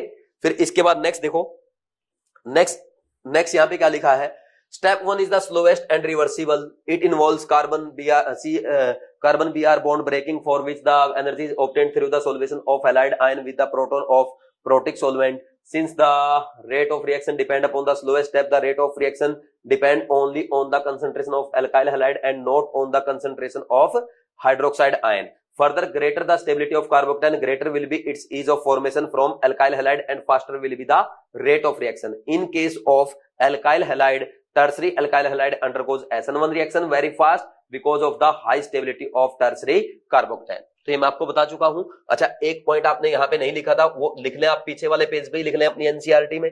देखो भाई, रेट किस पे डिपेंड कर रहा है, रेट ओनली आपका कंसंट्रेशन ऑफ सबस्ट्रेट पे डिपेंड कर रहा है, और इसीलिए इसका ऑर्डर क्या रहेगा, 1 आएगा, और इसलिए आप इसको क्या कहते हैं, बोलो भाई, सब्स्टिट्यूशन न्यूक्लियोफिलिक यूनिमोलिकुलर। क्योंकि इसमें है ना जो आपके ये आपका जो फर्स्ट स्टेप है, जो रेट डिटरमाइनिंग स्टेप है, उसमें एक ही रिएक्टेंट इन्वॉल्व है, एक ही रिएक्टेंट में कार्बन और ब्रोमीन का बॉन्ड ब्रेक हुआ है, तो ये आपका एक ही मॉलिक्यूल रिएक्ट कर रहा है, इसलिए इसको क्या कहेंगे, यूनिमोलिकुलर रिएक्शन। समझ में आया कि नहीं? और इसका ऑर्डर क्या होगा, 1 होगा, ये भी जरूर लिख लेना। ठीक, समझ आया भाई? फिर इसके बाद आगे बढ़ जाए। नेक्स्ट देखो, अब आपको बताया गया है tertiary halide, secondary halide, primary halide और मिथाइल हैलाइड। तो रेट ऑफ SN2 तो क्या होगा, मिथाइल हैलाइड की तरफ इंक्रीज होगा, और रेट ऑफ SN1 किसकी तरफ इंक्रीज होगा, टर्सरी हैलाइड की तरफ। ये पहले ही आप कर चुके हैं। फिर नेक्स्ट देखो भाई, यहां पे लिखा है for the same reasons allylic and benzylic halide show high reactivity towards the SN1 reaction, the carbocation thus formed gets stabilized through resonance as shown below। देखो भाई, सबसे पहले हम यहां पे लिखेंगे एलाइलिक हैलाइड का स्ट्रक्चर। ये एलाइलिक हैलाइड है, तो एलाइलिक हैलाइड की जब SN1 रिएक्शन होगी तो यहां से ये हैलोजन एटम बाहर जाएगा और कार्बोक्टेन का फॉर्मेशन होगा। अब देखो, जो कार्बोक्टेन फॉर्म हुआ है ये क्या है भाई, रेजोनेंस स्टेबलाइज है, और अगर रेजोनेंस स्टेबलाइज कार्बोक्टेन है उसकी स्टेबिलिटी ज्यादा होती है, तो इसलिए कोरस्पोंडिंग एल्काइल हैलाइड की रिएक्टिविटी क्या होगी, ज्यादा होगी। सिमिलरली अगर हम बात करें बेंजाइलिक हैलाइड के बारे में, तो ये बेंजाइलिक हैलाइड है, तो जब ये SN1 रिएक्शन देगा, यहां से ये हैलोजन एटम बाहर जाएगा और ये कार्बोक्टेन बनाएगा, तो ये कार्बोक्टेन क्या है, रेजोनेंस स्टेबलाइज है। रेजोनेंस स्टेबलाइज होने के कारण SN1 की रिएक्टिविटी क्या होगी, बोलो, ज्यादा होगी। इसमें कोई डाउट नहीं होना चाहिए, पक्का? तो यहां पे यही लिखा हुआ है। फिर इसके बाद नेक्स्ट देखो, for a given alkyl group the reactivity of the halide Rx follows the same order in both the mechanism। यानी SN1 और SN2 की रिएक्टिविटी का ये सेम ऑर्डर आएगा। SN1 की रिएक्टिविटी हो चाहे SN2 की हो, सबसे ज्यादा किसकी होगी, एल्काइल आयोडाइड की, उससे कम होगी एल्काइल ब्रोमाइड की, उससे कम एल्काइल क्लोराइड की, और सबसे कम एल्काइल फ्लोराइड की। भाई ऐसा क्यों होता है भाई? सिंपल आप सोचो, जब आप एल्काइल हैलाइड की रिएक्शन न्यूक्लियोफाइल के साथ कराते हैं तो यहां पे क्या होगा, बोलो भाई, न्यूक्लियोफाइल एज ए सब्स्टिट्यूट आएगा और halide ion as a leaving group बाहर जाएगा। अब यहां पे लिविंग ग्रुप की स्टेबिलिटी जितनी ज्यादा होगी उतना ही रिएक्शन आपकी फॉरवर्ड होगी, रेट ऑफ रिएक्शन उतना ही ज्यादा होगा। तो यहां पे लिविंग ग्रुप क्या बन रहा है, हैलाइड आयन। क्या क्या बन सकता है भाई, एल्काइल आयोडाइड के केस में आयोडाइड आयन, और एल्काइल ब्रोमाइड में ब्रोमाइड आयन, एल्काइल क्लोराइड में एल्काइल ये क्लोराइड आयन, और एल्काइल फ्लोराइड में फ्लोराइड आयन। तो अब इनमें सबसे ज्यादा स्टेबल कौन होगा भाई, ये एनायंस है। अगर इनकी स्टेबिलिटी की बात की जाए तो आपको पता है भाई, एनायन का साइज जितना ज्यादा बड़ा होगा उस पे नेगेटिव चार्ज उतना ही ज्यादा डिस्पर्स होगा, और नेगेटिव चार्ज जितना ज्यादा डिस्पर्स होगा एनायन की स्टेबिलिटी उतनी ही ज्यादा होगी। तो इसमें सबसे ज्यादा स्टेबिलिटी किसकी हो गई, आयोडाइड आयन की, उससे कम ब्रोमाइड की, उससे कम क्लोराइड की, और सबसे कम फ्लोराइड की। इसलिए यहां पे आपके एल्काइल हैलाइड की रिएक्टिविटी का ऑर्डर ये वाला आएगा। इसमें बोलो कोई डाउट तो नहीं है? या अच्छा, यहां पे आप एक एक्सप्लेनेशन ये भी दे सकते हो भाई, देखो जो कार्बन और फ्लोरीन का बॉन्ड है भाई, इसमें क्या होगा, 2p ओवरलैप होता है, जबकि कार्बन और आयोडीन के बॉन्ड में क्या होगा, 2p ओवरलैप होगा। तो यहां पे क्या होगा, बोलो भाई, ओवरलैप अच्छा नहीं होगा, बॉन्ड लेंथ भी ज्यादा होगी, इसलिए बॉन्ड स्ट्रेंथ क्या होगी, कम होगी। बॉन्ड स्ट्रेंथ कम होगी तो ये बॉन्ड इजिली ब्रेक हो जाएगा, और यहां पे एल्काइल आयोडाइड की रिएक्टिविटी ज्यादा हो जाएगी। समझ में आया कि नहीं आया? इसमें कोई डाउट तो नहीं है? तो ये वाला रीजन भी आप यहां पे दे सकते हैं। अब इसके बाद देखो एक इंपॉर्टेंट पॉइंट जो एनसीईआरटी में नहीं लिखा हुआ है, आप चाहे तो वो नोट कर सकते हैं। हमने क्या देखा, SN1 रिएक्शन में इंटरमीडिएट क्या बन रहा है भाई, कार्बोक्टेन बन रहा है। और जब भी किसी रिएक्शन में कार्बोक्टेन इंटरमीडिएट बनेगा तो आपको क्या करना है, वहां पे कार्बोक्टेन रीअरेंजमेंट अगर पॉसिबल है तो कार्बोक्टेन रीअरेंजमेंट करवाने के बाद ही फर्दर आप आगे बढ़ेंगे। तो इस बात का ध्यान रखना है। तो इसमें कार्बोक्टेन बन रहा है SN1 में, तो लिख लेना आप जो पॉइंट्स लिख रहे थे कि कार्बोक्टेन रीअरेंजमेंट पॉसिबल है। समझ आ गया भाई? आगे बढ़ जाए। अच्छा, ये जरूर ध्यान रखना, ये क्वेश्चन बहुत बार एग्जाम में पूछा जाता है। ठीक, ये डायरेक्ट आपसे पूछ लिया जाता है। जैसे कई बार क्या करेगा एग्जामिनर, भाई यहां लिख देगा भाई ये मिथाइल फ्लोराइड है, मिथाइल क्लोराइड है, मिथाइल ब्रोमाइड है और मिथाइल आयोडाइड है, तो इनमें SN2 का रेट बताओ। तो आपको पता सबसे ज्यादा किसका होगा, मिथाइल आयोडाइड का, और सबसे कम मिथाइल फ्लोराइड का। तो कोई भी क्वेश्चन पूछ ले आप आराम से सोल्व कर लेंगे, पक्का? ठीक है, नेक्स्ट आगे बढ़ते हैं। नेक्स्ट है भाई example 10.6, in the following pair of halogen compound which would undergo SN2 reaction faster. तो देख लो, यहां पे देखो भाई, ये सेकेंडरी हैलाइड है और ये आपका प्राइमरी हैलाइड है। तो प्राइमरी हैलाइड की रिएक्टिविटी SN2 की तरफ क्या होगी, ज्यादा होगी। और SN1 की अगर आपसे पूछ ली जाए तो इस केस में सेकेंडरी हैलाइड की ज्यादा होगी। फिर उसके बाद ये एल्काइल आयोडाइड है और ये एल्काइल क्लोराइड है, इसमें चाहे SN1 की पूछे चाहे SN2 की पूछे, एल्काइल आयोडाइड की रिएक्टिविटी ज्यादा होगी।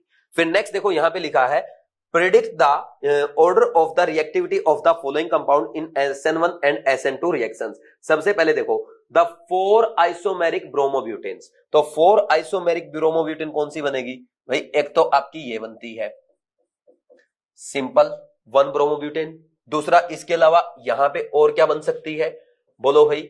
एक आपकी बन जाएगी, अच्छा इसमें है ना एक और ये प्राइमरी ब्रोमोब्यूटेन भी बन जाए, ये प्राइमरी ब्रोमाइड भी बन जाएगा, ठीक। फिर इसके बाद सेकेंडरी ब्रोमाइड बनाओ, ये वाला केस, और एक बनेगा आपका टर्सरी ब्रोमाइड का केस।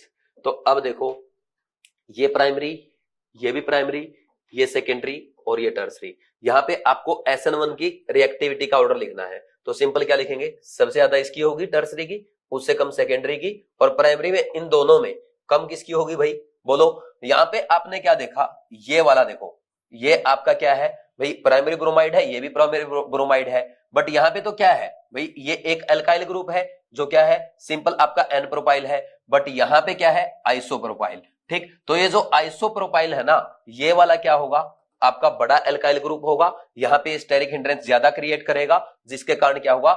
इस 1 डिग्री ब्रोमाइड की रिएक्टिविटी ज्यादा होगी।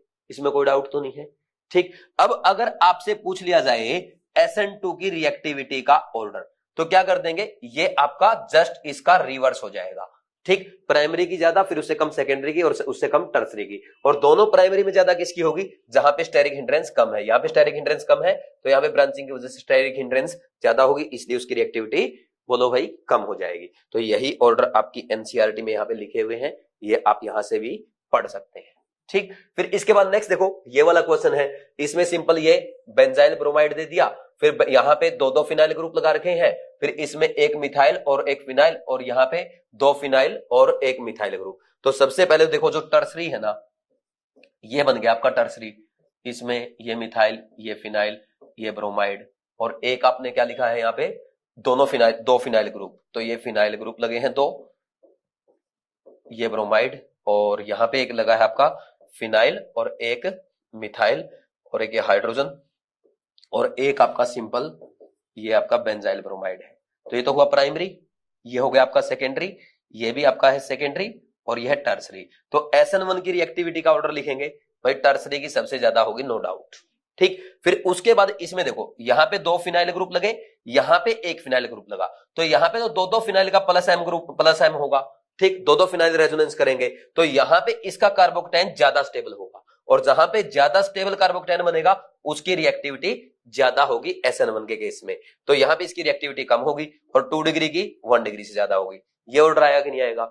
और यहीं पे अगर आपसे पूछ लिया जाए कि SN2 की रिएक्टिविटी का क्या ऑर्डर होगा, तो इसको आप क्या कर देंगे? उल्टा कर देंगे। देखो आपको ये तो समझ में आ रहा होगा कि टर्सरी की कम होगी और प्राइमरी की सबसे ज्यादा होगी, बट सर इन दोनों सेकेंडरी में कैसे कंपेयर करेंगे भाई? देखो यहां पे एक फिनाइल ग्रुप, एक मिथाइल ग्रुप, यहां पे दोनों क्या है? Phenyl group. तो फिनाइल ग्रुप का साइज ज्यादा बड़ा होता है, इसलिए यहां पे क्या होगा? ज्यादा स्टेरिक हिंड्रेंस होगा। तो यहां पे एक ही फिनाइल ग्रुप है, दूसरा मिथाइल ग्रुप है, तो मिथाइल ग्रुप क्या है? फिनाइल ग्रुप से छोटा होता है, तो यहां पे स्टेरिक हिंड्रेंस कम होगी, इसलिए इसकी रिएक्टिविटी SN2 के केस में थोड़ी ज्यादा होगी। तो आई थिंक ये भी आपको अच्छे समझ में आ गया होगा, नोट करने की जरूरत नहीं है, क्योंकि NCERT में देखो आपके ऑर्डर यहाँ पे लिखे हुए हैं, यहां से आप लिख सकते हैं।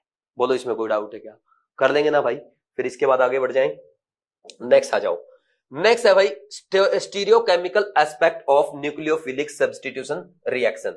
तो इससे पहले हमें क्या पढ़ना पड़ेगा? कुछ टर्म्स पढ़नी है ऑप्टिकल आइसोमेरिज्म, जैसे ऑप्टिकल एक्टिविटी है, कायरलिटी है, रिटेंशन है, इन्वर्जन है और रेसमाइजेशन है। तो सबसे पहले हम पढ़ेंगे ऑप्टिकल एक्टिविटी। तो देखो भाई ऑप्टिकल आइसोमेरिज्म क्या होता है भाई? ऐसे कंपाउंड्स जिनका मोलिकुलर फॉर्मूला सेम हो, स्ट्रक्चर भी सेम हो, but due to different spatial arrangement वो प्लेन पोलराइज लाइट की तरफ डिफरेंट बिहेवियर शो करे, तो उनको हम ऑप्टिकल आइसोमर्स कहते हैं, और फिनोमिना को ऑप्टिकल आइसोमेरिज्म कहते हैं। और जो इनकी ये एक्टिविटी है इसको क्या कहते हैं? ऑप्टिकल एक्टिविटी कहेंगे। समझ में आया कि नहीं आया? इसमें कोई डाउट है क्या? जैसे मैं आपको थोड़ा सा बता देता हूं, जैसे भाई हम क्या करते हैं, सिंपल एक लाइट लेंगे, उस लाइट को ना निकोल प्रिज्म के थ्रू पास करते हैं, निकोल प्रिज्म के थ्रू पास करने के बाद वो मिलेगी आपको प्लेन पोलराइज लाइट। तो ये जो प्लेन पोलराइज लाइट है, जब इसको हम एक पार्टिकुलर ऑर्गेनिक सब्सटेंस जिसको आपको चेक करना है कि ये ऑप्टिकली एक्टिव है या इनएक्टिव है, उसके थ्रू पास करेंगे। उसके थ्रू पास करने के बाद यहां पे आपके 3 केसेस बन सकते हैं। क्या भाई, एक तो ये क्या करे, प्लेन पोलराइज लाइट को ऐसे ये क्लॉकवाइज रोटेट करा दे, दूसरा क्या करे, एंटी क्लॉकवाइज रोटेट करा दे, और थर्ड केस ये बनता है कि ये एज इट इज पास की जाए कर जाए और इसमें कोई भी रोटेशन ना हो। ठीक, तो जब यहां पे कुछ ना कुछ रोटेशन होगा क्लॉकवाइज या एंटी क्लॉकवाइज, उस केस में कंपाउंड को कहते हैं कंपाउंड हमारा ऑप्टिकली एक्टिव है। और जब आपका कंपाउंड के थ्रू लाइट पास कर जाए एज इट इज, उसमें कोई रोटेशन ना हो, तो उसको हम कहेंगे हमारा कंपाउंड है ऑप्टिकली इनएक्टिव। बोलो इसमें कोई डाउट है क्या? इतना समझ में आया? फिर इसमें देखो, जो ऑप्टिकली एक्टिव कंपाउंड होते हैं, अगर वो प्लेन पोलराइज लाइट को क्लॉकवाइज रोटेट करता है तो उसको कहेंगे डेक्स्ट्रो रोटेटरी, और अगर प्लेन पोलराइज लाइट को वो एंटी क्लॉकवाइज रोटेट करता है उसको हम कहते हैं लिवो रोटेटरी। तो ये भी आपको अच्छे समझ में आ गया। ठीक, तो डेक्स्ट्रो और लिवो। अब देखो यहां पे जो रोटेशन होगा, नेट रोटेशन जो होगा, वो किस किस पे डिपेंड करेगा? तो सबसे पहले अगर आप ये लिखना चाहते हैं इंफॉर्मेशन के लिए लिख सकते हैं। फर्स्ट भाई, आपने यहां पे जो लाइट यूज की है ना, जो लाइट आप यहां पे यूज कर रहे हैं, तो इसकी वेवलेंथ पे डिपेंड करेगा, वेवलेंथ ऑफ लाइट यूज्ड। ठीक, समझ आ गया? सेकंड किस पे डिपेंड करेगा? जो ऑर्गेनिक कंपाउंड का आपने यहां पे सॉल्यूशन बनाया है, इसकी कंसंट्रेशन पे डिपेंड करेगा, और इसमें आपने सोलवेंट क्या यूज किया है उस सोलवेंट पे भी डिपेंड करेगा। ठीक, और यहां पे ये जो ऑर्गेनिक कंपाउंड आप लेते हैं, ये जो आपने इसमें डिवाइस में रखा है, इसको हम कहते हैं पोलरीमीटर ट्यूब। ठीक, और पूरा ये जो इंस्ट्रूमेंट होता है इसको हम कहते हैं पोलरीमीटर। तो और किस पे डिपेंड करेगा? Cross section area of polarimeter tube and length of polarimeter tube. तो इस पे भी आपका net rotation of plane polarise light depend करता है in case of optically active compound. तो ये आपके लिए एक्स्ट्रा इन्फॉर्मेशन है जो मैं आपको क्लासेस में भी पढ़ाता हूं। ठीक, लिख सकते हैं भाई, rotation of light, rotation of plane polarised light in case of optically active compound depend upon wavelength of light used, concentration of organic substance, solvent used for making solution of organic substance, a cross section area of polarimeter tube and length of polarimeter tube। समझ में आ गया? फिर इसके बाद next देखो, आगे बढ़ेंगे। Next देखो भाई, इतना समझ में आ गया आपको। अब इसके बाद क्या है, ये मैंने आपको पूरा एक्सप्लेन कर दिया। ठीक, ऑप्टिकल आइसोमर, आइसोमेरिज्म। अच्छा, जो आपके डेक्स्ट्रो रोटेटरी होते हैं, जो क्लॉकवाइज रोटेट करेंगे, उनको हम डी से या प्लस से रिप्रेजेंट करते हैं। जो लिवो रोटेटरी होते हैं, जो लाइट को एंटी क्लॉकवाइज रोटेट करेंगे, उनको एल या माइनस से रिप्रेजेंट करते हैं। ठीक, फिर इसके बाद नेक्स्ट है molecular asymmetry, chirality and enantiomer. तो देखो अब यहां पे है ना भाई, कंपाउंड कौन सा आपका ऑप्टिकली एक्टिव होगा, कौन सा इनएक्टिव होगा, तो ये तो आप एक्सपेरिमेंट के थ्रू बता सकते हैं, बट वैसे भी आपको बताना आना चाहिए थियोरेटिकली। तो उसमें क्या चेक करते हैं, अगर आपका कंपाउंड सिमेट्रिकल है तो ये ऑप्टिकली क्या होगा, इनएक्टिव होगा। ठीक, और अगर हमारा कंपाउंड अनसिमेट्रिक है तो वो क्या होगा, ऑप्टिकली एक्टिव होगा। ये सबसे इजी मेथड है ये फाइंड आउट करने का कौन सा कंपाउंड ऑप्टिकली एक्टिव है और कौन सा कंपाउंड ऑप्टिकली इनएक्टिव है। तो अनसिमेट्रिक कंपाउंड किसे कहते हैं? जिसमें एलिमेंट ऑफ सिमेट्री प्रेजेंट ना हो, यानी जिसमें प्लेन ऑफ सिमेट्री और सेंटर ऑफ सिमेट्री क्या हो जाए, एब्सेंट हो जाए। ठीक, क्या होगी इसमें, दोनों ही प्लेन ऑफ सिमेट्री और सेंटर ऑफ सिमेट्री एब्सेंट होगी। और सिमेट्रिक कंपाउंड क्या होता है, जिसमें प्लेन ऑफ सिमेट्री या सेंटर ऑफ सिमेट्री या बोथ क्या होंगी, प्रेजेंट होगी। समझ में आया कि नहीं? अब सेंटर ऑफ सिमेट्री क्या होती है? सेंटर ऑफ सिमेट्री का मतलब होता है भाई, आपके मॉलिक्यूल में एक ऐसा सेंटर जिससे इक्वल डिस्टेंस अपोजिट डायरेक्शन में क्या है, सेम एटम या ग्रुप आ जाए, उसको कहते हैं centre of symmetry. Plane of symmetry कैसे किसे कहते हैं भाई, ऐसा प्लेन जो आपके मॉलिक्यूल को दो इक्वल पार्ट में डिवाइड कर दे, उसको हम कहते हैं प्लेन ऑफ सिमेट्री। समझ में आ गया? जैसे भाई मान लीजिए मैंने ये ले लिया, ये है आपका गोल, तो इसको ना यहां से ये प्लेन क्या करेंगे, इसको इक्वल पार्ट में डिवाइड कर देंगे। जैसे फॉर एग्जांपल और ले लो आप, ये ले लिया आपने, तो ये प्लेन क्या करेगा, ए को इक्वल पार्ट में डिवाइड कर देगा। सिमिलरली यहां पे आपने यू ले लिया, तो यहां पे ये प्लेन क्या करेगा, इसको इक्वल पार्ट में डिवाइड कर देगा। तो ये प्लेन ऑफ सिमेट्री है।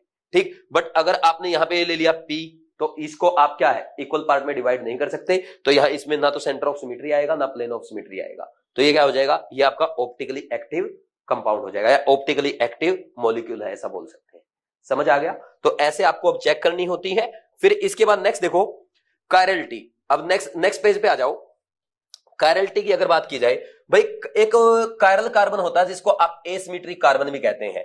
तो कायरल कार्बन का मतलब क्या होता है, जैसे ये कार्बन है भाई, कार्बन छोड़ो, ऐसा sp3 हाइब्रिडाइज एटम जिसके चारों ग्रुप या एटम डिफरेंट लगे हो, तो sp3 हाइब्रिडाइज एटम क्या होगा, टेट्राहेड्रल होगा।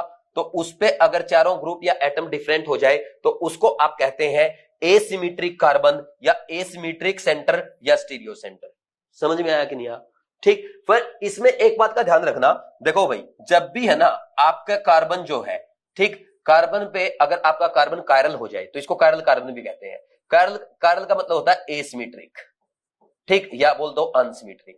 तो देखो जो कायरल सेंटर है, अगर आपके मॉलिक्यूल में एक कार्बन ऐसा है जो कायरल है, यानी जिसपे चारों ग्रुप या एटम डिफरेंट अटैच्ड है, तो आपका मॉलिक्यूल हमेशा क्या होगा, अनसिमेट्रिक होगा, दैट इज ऑप्टिकली एक्टिव होगा। समझ में आया कि नहीं?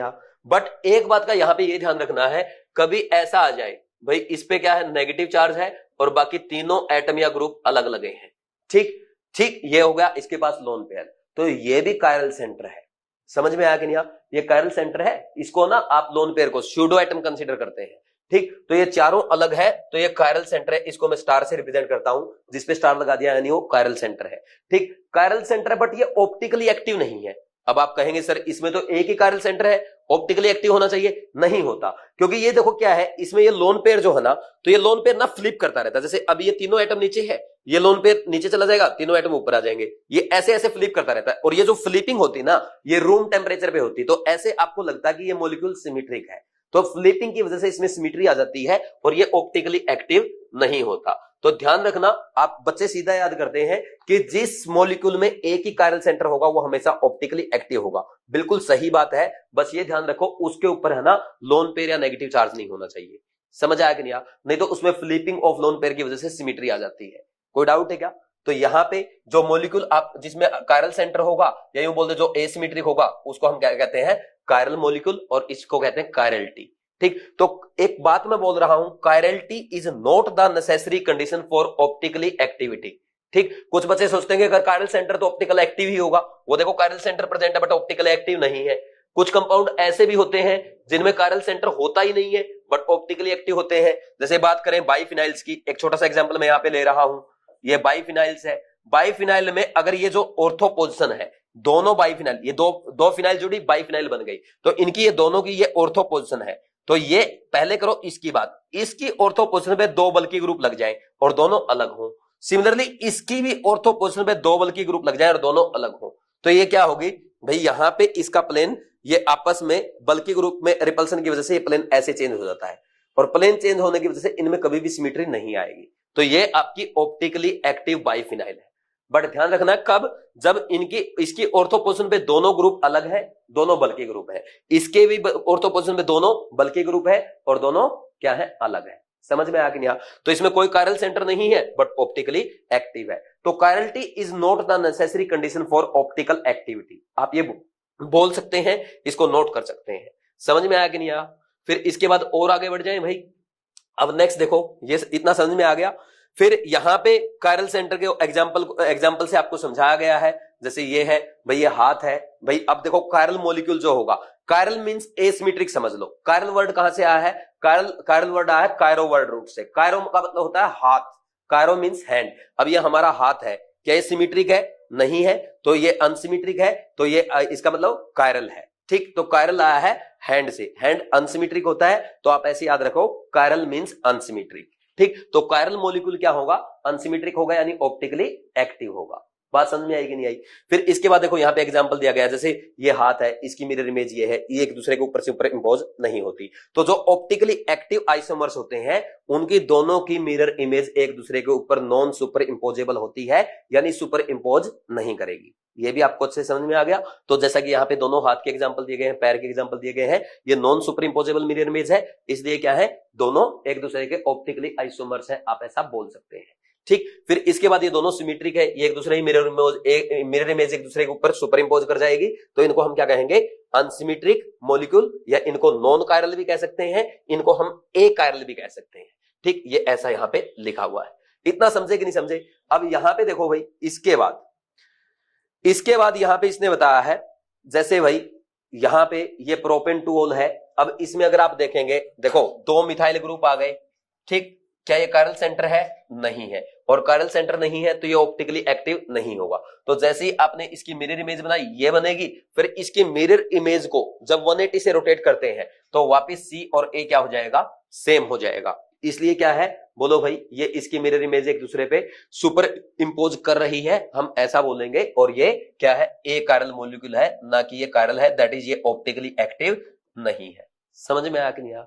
सिमिलरली अगर आप आगे नेक्स्ट चेक करेंगे, नेक्स्ट एक एग्जांपल और दिया इसने, इसमें देखो ये मिथाइल, ये इथाइल, ये हाइड्रोजन, ये OH। तो यहां पे ब्यूटेन टू ऑल के केस में ये कायरल सेंटर है, और कायरल सेंटर है, उसके पास कोई लोन पेयर नेगेटिव चार्ज नहीं है, इसलिए क्या होगा? ये आपका मॉलिक्यूल भी कायरल होगा, दैट इज मॉलिक्यूल अनसिमेट्रिक होगा, यानी ऑप्टिकली एक्टिव होगा। तो इसकी जो मिरर इमेज बनेगी वो कभी भी इसके ऊपर सुपर इंपोज नहीं करेगी। ठीक, अब सुपर इंपोज नहीं कर रही। अब देखो इसको आपने क्या किया? 180 से रोटेट किया, तो इसमें ना वेज डैश आप समझते हैं ना, वेज डैश में क्या होता है? ये दोनों प्लेन में है, ये इनसाइड द प्लेन और ये क्या है? Outside the plane. तो इसमें आउटसाइड द प्लेन कौन है? C2H5, और इनसाइड द प्लेन कौन है? मिथाइल। जब आप इसको क्या करेंगे? 180 से रोटेट करेंगे तो इनसाइड द प्लेन कौन हो जाएगा? C2H5, और आउटसाइड द प्लेन हो जाएगा CH3। तो 180 का रोटेशन करने के बाद इसके ऊपर रखो, क्या ये एक दूसरे के ऊपर सुपर इंपोज करेंगे?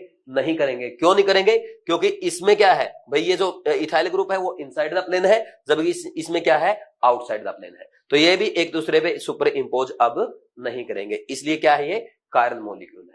ठीक, ऑप्टिकली एक्टिव कंपाउंड है। तो यहां पे और कायरल सेंटर जिनमें होता है, एग्जांपल दिए गए, जैसे 2-क्लोरोब्यूटेन है। 2-क्लोरोब्यूटेन में भी क्या होगा? ऐसे ही भाई, एक हाइड्रोजन, एक क्लोरीन, एक मिथाइल और एक इथाइल ग्रुप होगा। ये हो गया, ये कायरल सेंटर है। सिमिलरली इसने और एग्जांपल लिख रखे हैं, ये क्या लिखा है? 3 हाइड्रोक्सी प्रोपेनल। तो 3 हाइड्रोक्सी प्रोपेनल, तो प्रोपेनल में देखो यहां पे CH2 CHO, 3 di hydroxy, sorry 3 di hydroxy propanal, तो यहां पे ये आ जाएगा। 3 पे 2 OH लगा दिए क्या? सही नहीं लिखा यार इसने। हाँ ठीक, सॉरी, यहां पे लिखा 2,3 डाई हाइड्रोक्सी प्रोपेनल, मैंने सही नहीं पढ़ा। तो ये यहां पे क्या होगा? ये CHO, यहां पे इस पे OH, और ये CH2OH, ये हो गया 2,3 डाई हाइड्रोक्सी प्रोपेनल। तो इसमें देखो बीच वाला जो कार्बन है, इस पे एक हाइड्रोजन, एक OH और एक CHO, और यहाँ पे ये CH2OH, चारों ग्रुप अलग है, तो ये क्या हो गया? कायरल सेंटर हो गया। सिमिलरली आप इसमें चेक करेंगे, ये CHO, ये CH2OH, एक OH और एक H, ये भी कायरल सेंटर हो जाएगा। ठीक, तो ये इसके पास कायरल सेंटर है। ऐसे ही ब्रोमो क्लोरो आइडोमेथेन, तो ब्रोमो क्लोरो आइडोमेथेन का मतलब ये कि एक हाइड्रोजन, एक ब्रोमीन, एक क्लोरीन, एक आयोडीन, तो चारों एटम ग्रुप अलग है, तो क्या हो गया? कायरल सेंटर हो गया। तो ऐसे आप लिख सकते हैं। नेक्स्ट है 2 bromo propanoic acid. 2 bromo propanoic acid, ये होगा आपका 2 ब्रोमो प्रोपेनोइक एसिड। भाई बीच वाले कार्बन पे देखो, एक हाइड्रोजन, एक ब्रोमीन, एक मिथाइल, एक COOH ग्रुप, तो ये कायरल सेंटर हो गया। तो ये इसके एग्जांपल्स है। ठीक, फिर नेक्स्ट इसके बाद सारे करा दीजिए जितने भी NCERT में है। अब देखो भाई, एक बात मैं आपको बता देता हूं, यहां पे मैं बार बार आपको बोल रहा था, यहां पे NCERT में इसमें तो नहीं लिखा, फिर भी मैं आपको एक बढ़िया मेथड सिखाता हूं। देखो हम है ना मॉलिक्यूल को 2 फॉर्म में रिप्रेजेंट करते हैं। एक तो आप रिप्रेजेंट करते हैं क्या? वेज डैश में, और दूसरा फिशर प्रोजेक्शन। तो वेज डैश आप पढ़ चुके हैं, ये वेज डैश होता है।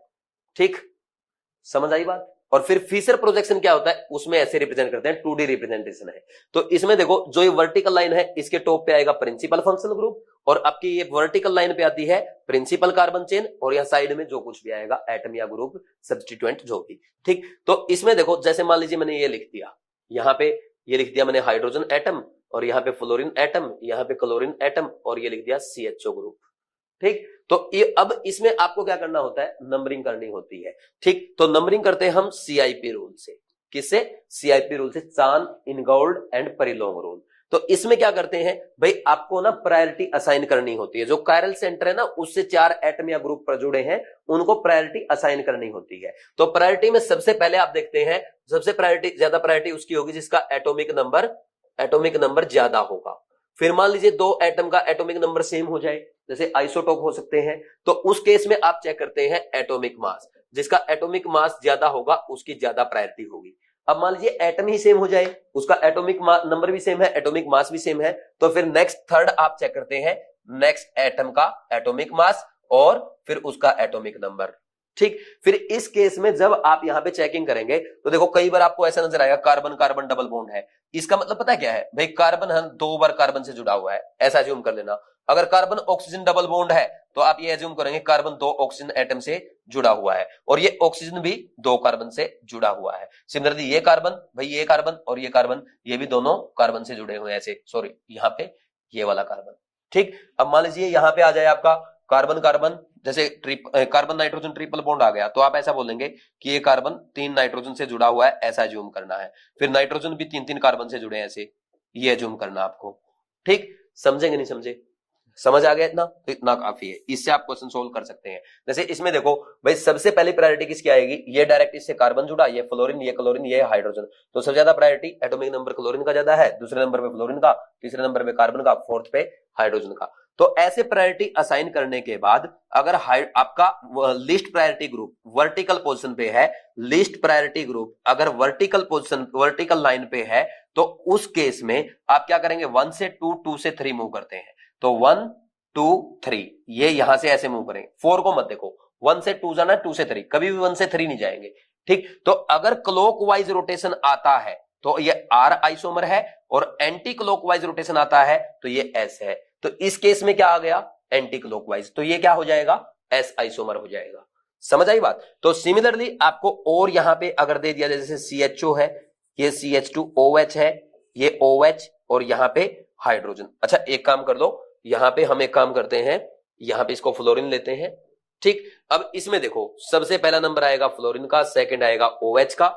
अब इसमें ये कार्बन, इसमें भी कार्बन, इसमें कार्बन से नेक्स्ट ऑक्सीजन, इसमें भी ऑक्सीजन, फिर इसमें कार्बन से नेक्स्ट हाइड्रोजन, बट इसमें यहां पे डबल बॉन्डेड ऑक्सीजन है तो इसको 2 ऑक्सीजन आइटम कंसीडर करेंगे, तो ज्यादा प्रायोरिटी इसकी। ठीक, थर्ड नंबर इसका, फोर्थ इसका। फिर आपने देखा लिस्ट प्रायोरिटी ग्रुप पे कौन आया? वो कहां आया? वर्टिकल लाइन पे। तो अब रोटेशन कैसा आ रहा है? 1 से 2, 2 से 3, फिर आपका क्या आ गया? एंटी क्लॉकवाइज, फिर भी यही एक क्या रहेगा? एस रहेगा। ठीक, वैसे कहीं भी आ जाए, मतलब आपको तो ना रोटेशन चेक करना आना चाहिए। समझ गए ना? ठीक, फिर इसके बाद देखो भाई, कर सकते हैं ऐसे चेक। फिर एक इसमें अगर आपसे पूछ लिया जाए, जैसे यहां इधर लिख देता हूं मैं, ये हो गया नोट। अब इसके बाद देखो पूरा आपका ना ऑप्टिकल आइसोमेरिज्म जो मैं क्लास में पढ़ाता हूं वो रिवाइज करवा दिया मैंने। देखो इसमें अगर ऐसा है आपका, यहां पे ये आपका केस बन जाए, जैसे ये आ गया मान लीजिए F, ये Cl, ये CH3, ये हाइड्रोजन, ये वेज डैश फॉर्मूला है। इसमें हाइड्रोजन अगर आपका लिस्ट प्रायोरिटी ग्रुप पे है। ठीक, अच्छा एक काम और करना, उससे उसको छोड़ो, यहां पे अगर ऐसा हो जाए तो भाई, जैसे यहां पे अब उल्टा हो जाए, ये फ्लोरीन और ये मिथाइल। ठीक, अब देखो 1 2 3 लिस्ट प्रायोरिटी ग्रुप कहां आया? बोलो भाई, हॉरिजेंटल पोजीशन पे। तो जब list priority group horizontal line पे आपका आ जाए तो उस केस में आप 1 से 2, 2 से 3 मूव करेंगे। तो 1 से 2, 2 से 3 मूव करने पे आप ये बोलेंगे, अगर क्लॉकवाइज रोटेशन आ रहा है तो S और एंटी क्लॉकवाइज आ रहा है तो क्या बोल देंगे? R। सॉरी, क्लॉकवाइज अगर आ रहा है तो S और एंटी क्लॉकवाइज आ रहा है तो R, यानी उसका जस्ट उल्टा कर देंगे। ठीक, तो ये हो जाएगा ऐसे। तो इसमें देखो 1 से 2, 2 से 3 मूव किए तो क्या आया? बोलो भाई क्लॉकवाइज, तो क्लॉकवाइज को क्या बोलेंगे? S configuration. इसका क्या कॉन्फ़िगरेशन है? एस। मैंने आपको बोला था आरएस सिखाऊंगा। ठीक, तो आप एक याद रखो यार, वर्टिकल लाइन पे अगर प्रायोरिटी ग्रुप है तो 1 से 2, 2 से 3 मूव करने पे क्लॉकवाइज रोटेशन है तो आर, एंटी क्लॉकवाइज रोटेशन है तो एस। और अगर आपका list priority group horizontal position पे आ जाए उस केस में आप क्या कहेंगे? बोलो भाई 1 से 2, 2 से 3 मूव करने पे क्लॉकवाइज रोटेशन आया तो उसका उल्टा कर दो एस और एंटी क्लॉकवाइज में आर। अब आ जाओ इस पे वेज डैश फॉर्मूले पे, तो इसमें नंबरिंग 1 2 3 4 ये हो जाएगा। तो 1 से 2, 2 से 3 मूव करो। अब देखो लिस्ट प्रायोरिटी ग्रुप अगर आपका डैश लाइन पे है तो 1 से 2, 2 से 3 मूव करो। क्लॉकवाइज रोटेशन तो ये वाला केस लगा दो, वर्टिकल लाइन वाला। तो 1 से 2, 2 से 3 मूव करने पे क्या आया? बोलो भाई, ये आया आपका क्लॉकवाइज रोटेशन, तो ये आर है। समझे कि नहीं समझे? अब मान लीजिए बाई चांस अगर ये ऐसा हो जाए, देखो यहां पे इस बार आपका वर्टिक ये आ गया इधर, ये OH और ये CH3 और ये Br। ठीक, तो 1 2 3 4, तो लिस्ट प्रायोरिटी ग्रुप इस बार क्या है? डैश लाइन पे नहीं है, तो अब डैश लाइन पे लेके आओ, एक बार में एक चेंज करेंगे। तो यहां पे ये ऐसे आ जाएगा, ये देखो, ये आपका OH, ये Br और यहां पे ये आ गया H और ये CH3। ठीक, तो अब देखो 1 2 3 4, तो यहां पे लिस्ट प्रायोरिटी ग्रुप ये आ गया। तो अब 1 से 2, 2 से 3 मूव करो। 1 से 2, 2 से 3 मूव करने पे क्लॉकवाइज रोटेशन आया, बट इसका आया है तो ये इसका कॉन्फ़िगरेशन है S। लेकिन इसका कॉन्फ़िगरेशन नहीं बताना, उसका बताना है। तो जब भी आप एक चेंज करेंगे तो कॉन्फ़िगरेशन उल्टा आएगा, यानी इसका कॉन्फ़िगरेशन क्या रहा होगा, आर रहा होगा। समझ में आया कि नहीं आया? और अगर आपने दो चेंज किए होते, जैसे मान लीजिए यहां पे हाइड्रोजन एटम होता, तो इस हाइड्रोजन एटम को अब आप क्या करते भाई, पहले तो यहां पे एक सेकेंड, पहले तो आप क्या करते, इस हाइड्रोजन एटम को यहां से यहां लेके आते, ये Br यहां था, फिर ये यहां पे CH3 रहता, फिर इसको इंटरचेंज करते। तो अब इस केस में क्या होता, यहां पे ये आएगा, ऐसे यहां पे आएगा Br, ये आएगा H, इसको इंटरचेंज किया, ये आएगा H और ये आएगा मिथाइल, ये आएगा OH। अब बोलो 1 1 2 3 4, तो 1 से 2, 2 से 3 मूव करो, ये आ गया। ये क्या है आपका, बोलो भाई क्लॉकवाइज रोटेशन, तो एस कॉन्फ़िगरेशन आएगा। हॉरिजॉन्टल पोजीशन पे लिस्ट प्रायोरिटी ग्रुप है, तो 2 बार चेंज करके आया है, तो इसका भी कॉन्फ़िगरेशन क्या रहा होगा, जब यहां पे आपने ये रखा था तो एस रहा होगा। ठीक, तो आप क्या करो, लिस्ट प्रायोरिटी ग्रुप अगर आपका डैश लाइन पे है तो 1 से 2, 2 से 3 मूव करने पे क्लॉकवाइज रोटेशन में आर आएगा आइसोमर, और एंटी क्लॉकवाइज में एस। बट अगर वो डैश लाइन पे नहीं है तो आप उसको डैश लाइन पे लेकर के आएंगे। जैसे यहां पे है तो यहां तो एक इंटरचेंज में आ जाएगा, यहां से है तो यहां से भी एक इंटरचेंज में आ जाएगा, बट यहां पे क्या करोगे, 2 स्टेप में लेके जाओगे, पहले या तो यहां लेके जाओ या यहां लेके जाओ, फिर उसको यहां पे लेके जाएंगे। तो इसमें 2 बार चेंज अगर कर दिया आपने तो उसका कॉन्फ़िगरेशन जो आया है रिजल्टेंट इन दोनों का सेम होगा। समझे कि नहीं समझे? हो गया भाई रिवीजन पूरा? तो फिर ये इतना मेरे को करवाना था। फिर इसके बाद नेक्स्ट देखो, अगर इसमें से कुछ नोट करना है आप नोट कर सकते हैं। ठीक है भाई, चलो फिर अब इसके बाद एक छोटी सी चीज और पढ़ लो। छोटी सी चीज आती है एक कैपिटल डी और कैपिटल एल, ये डीएल कॉन्फ़िगरेशन भी होता है एक। ठीक, ये कार्बोहाइड्रेट्स के लिए होता है मेनली। ठीक, जैसे D glucose, L glucose, D fructose, L fructose हम पढ़ते हैं, ये बायोमोलिक्यूल में पढ़ेंगे, बट थोड़ा सा यहां पे आपको बता देता हूं। देखो भाई, जैसे ये है आपका, इसको लेते हैं हम एग्जैक्ट फिशर प्रोजेक्शन में। एग्जैक्ट फिशर प्रोजेक्शन का मतलब होता है टॉप वर्टिकल लाइन में टॉप पोजीशन पे आएगा प्रिंसिपल फंक्शनल ग्रुप, और यहां पे आपका इस लाइन पे क्या आएगा, बोलो भाई, यहां पे वर्टिकल लाइन पे प्रिंसिपल कार्बन चेन। और इसमें अगर ऐसा हो जाता है तो ये देखो, principal functional group top position पे, वर्टिकल लाइन पे आपकी प्रिंसिपल कार्बन चेन, फिर OH लास्ट कार्बन पे, यहां पे लास्ट कायरल कार्बन पे अगर OH राइट साइड है तो इसको बोलते हैं डी आइसोमर, और अगर ये लेफ्ट साइड में हो जाता है तो इसको हम बोलते हैं एल आइसोमर। क्या बोलेंगे? L isomer. तो इसके बारे में डिटेल में आप बायोमोलिक्यूल्स में ही पढ़ेंगे। ठीक, जैसे और भी एग्जांपल हो सकते हैं, जैसे मान लीजिए मैंने ये लिख दिया भाई, ये OH और CH2OH और ये CHO और ये H, ये OH, ये देखो। अब इसको क्या बोलेंगे भाई, ये आपका एग्जैक्ट फिशर प्रोजेक्शन है, टॉप पोजीशन पे CHO और वर्टिकल लाइन पे क्या है भाई, आपकी प्रिंसिपल कार्बन चेन। तो OH क्या है, लास्ट कार्बन पे, ऐसे नंबरिंग करेंगे 1 2 3 4, ये कायरल कार्बन, ये chiral carbon, last chiral carbon कौन सा है, तीसरा, तो थर्ड कार्बन पे OH राइट साइड में है तो ये हो जाएगा आपका डी आइसोमर। और अगर इसी पे OH लेफ्ट में होता तो ये हो जाता एल आइसोमर। बस ये ध्यान रखना है, प्रिंसिपल कार्बन चेन की ऐसे नंबरिंग करोगे तो सबसे नीचे वाला जो कार्बन, कायरल कार्बन, सबसे नीचे वाला नहीं, कायरल, सबसे लास्ट कायरल कार्बन जो होगा, ऊपर से नीचे आ रहे हैं, लास्ट कायरल कार्बन अगर OH राइट में है तो डी आइसोमर, अदरवाइज लेफ्ट में तो एल आइसोमर। तो ये हो गया पूरा रिवीजन। फिर वापिस आ जाओ भाई, इसके बाद आगे ये देखो, stereoisomers related to each other as non superimposable mirror image are called enantiomer. यानी जो आपके ऑप्टिकली एक्टिव आइसोमर एक दूसरे की non superimposable mirror image होते हैं, उनको हम क्या कहते हैं, इनएंशियोमर्स कहते हैं। और इनएंशियोमर्स की खास बात क्या होती है भाई, उनकी फिजिकल प्रॉपर्टीज सेम होती है, जैसे मेल्टिंग पॉइंट है, बॉइलिंग पॉइंट है, रिफ्रैक्टिव इंडेक्स एटसेट्रा। तो इनकी फिजिकल प्रॉपर्टी सेम होती है, बट इनमें डिफरेंस क्या होता है भाई, ये प्लेन पोलराइज लाइट की तरफ अपना बिहेवियर डिफरेंट शो करेंगे। एक अगर प्लेन पोलराइज लाइट को बोलो भाई प्लस थीटा से रोटेट करेगा तो दूसरा माइनस थीटा से रोटेट करेगा। समझ में आया कि नहीं आया? फिर इसके बाद नेक्स्ट देखो भाई, a mixture containing two enantiomer in equal proportion will have zero optical rotation as the rotation due to one isomer will be cancelled by the rotation due to other isomer. Such a mixture is known as racemic mixture और racemic modification. तो इसमें यह बताया गया है भाई, जैसे आपके है ना, हमने क्या ले लिया, 2 आइसोमर ले लिए, ठीक, 2 इनएंशियोमर ले लिए, एक होगा डी और एक होगा एल। इसका आपने 50% मिक्सर ले 50% डी लिया है, 50% एल लिया है, तो ये नेट रोटेशन कितना करेगा, प्लस थीटा, ये नेट रोटेशन कितना करेगा, माइनस थीटा। तो ओवरऑल मिक्सर का टोटल रोटेशन कितना आएगा, 0 डिग्री। तो इसको हम क्या कहते हैं, this is known as racemic mixture और रेसमिक मॉडिफिकेशन। रिप्रेजेंट कैसे करते हैं? रिप्रेजेंट करने का मेथड इसको हम प्लस माइनस से रिप्रेजेंट करते हैं। जैसे भाई रेसमिक मिक्सर है ब्यूटेन टू ऑल का, तो उसको क्या कहेंगे? Plus minus butane two all. और ओनली डी आइसोमर है तो उसको जैसे प्लस ब्यूटेन टू ऑल, और ओनली माइनस एल आइसोमर है तो ब्यूटेन टू ऑल। बट आप है ना सीधा कंपाउंड को देख के नहीं बता सकते कि ये डी आइसोमर है या एल आइसोमर है, ये आप डायरेक्ट नहीं बता सकते, ये हमेशा ध्यान रखना। ठीक, फिर नेक्स्ट लिखा था process of conversion of enantiomer into a racemic mixture is known as racemization. देखो भाई, एक जब आप है ना एनेंटियोमर को किस में कन्वर्ट करते हैं? रेसमिक मिक्सर में कन्वर्ट करते हैं, तो उस प्रोसेस को क्या कहते हैं? रेसमाइजेशन कहते हैं। जैसे मान लीजिए भाई आपको है ना यहां पे एक डी आइसोमर दिया है, ठीक, यहां पे आपका ये कार्बन है टर्सरी, ठीक, तो इस कार्बन में ये तीनों ग्रुप अलग अलग है, ये अल्काइल हैलाइड है, SN1 रिएक्शन कराएंगे, तो मैंने आपको बोला था रेसमाइजेशन होगा, डी आइसोमर भी बनेगा और एल आइसोमर भी बनेगा, तो इस प्रोसेस को क्या कहते हैं? रेसमाइजेशन कहते हैं। समझ आया ना रेसमाइजेशन क्या है? नेक्स्ट देखो, इसके बाद identify chiral and achiral molecule in each of the following pair of compound. तो इसमें देखो भाई, सबसे पहले इसके पास क्या है? ये कार्ल कार्बन है, चारों ग्रुप एटम डिफरेंट है, तो ये कार्ल कार्बन हो गया, ए कार्ल मॉलिक्यूल है।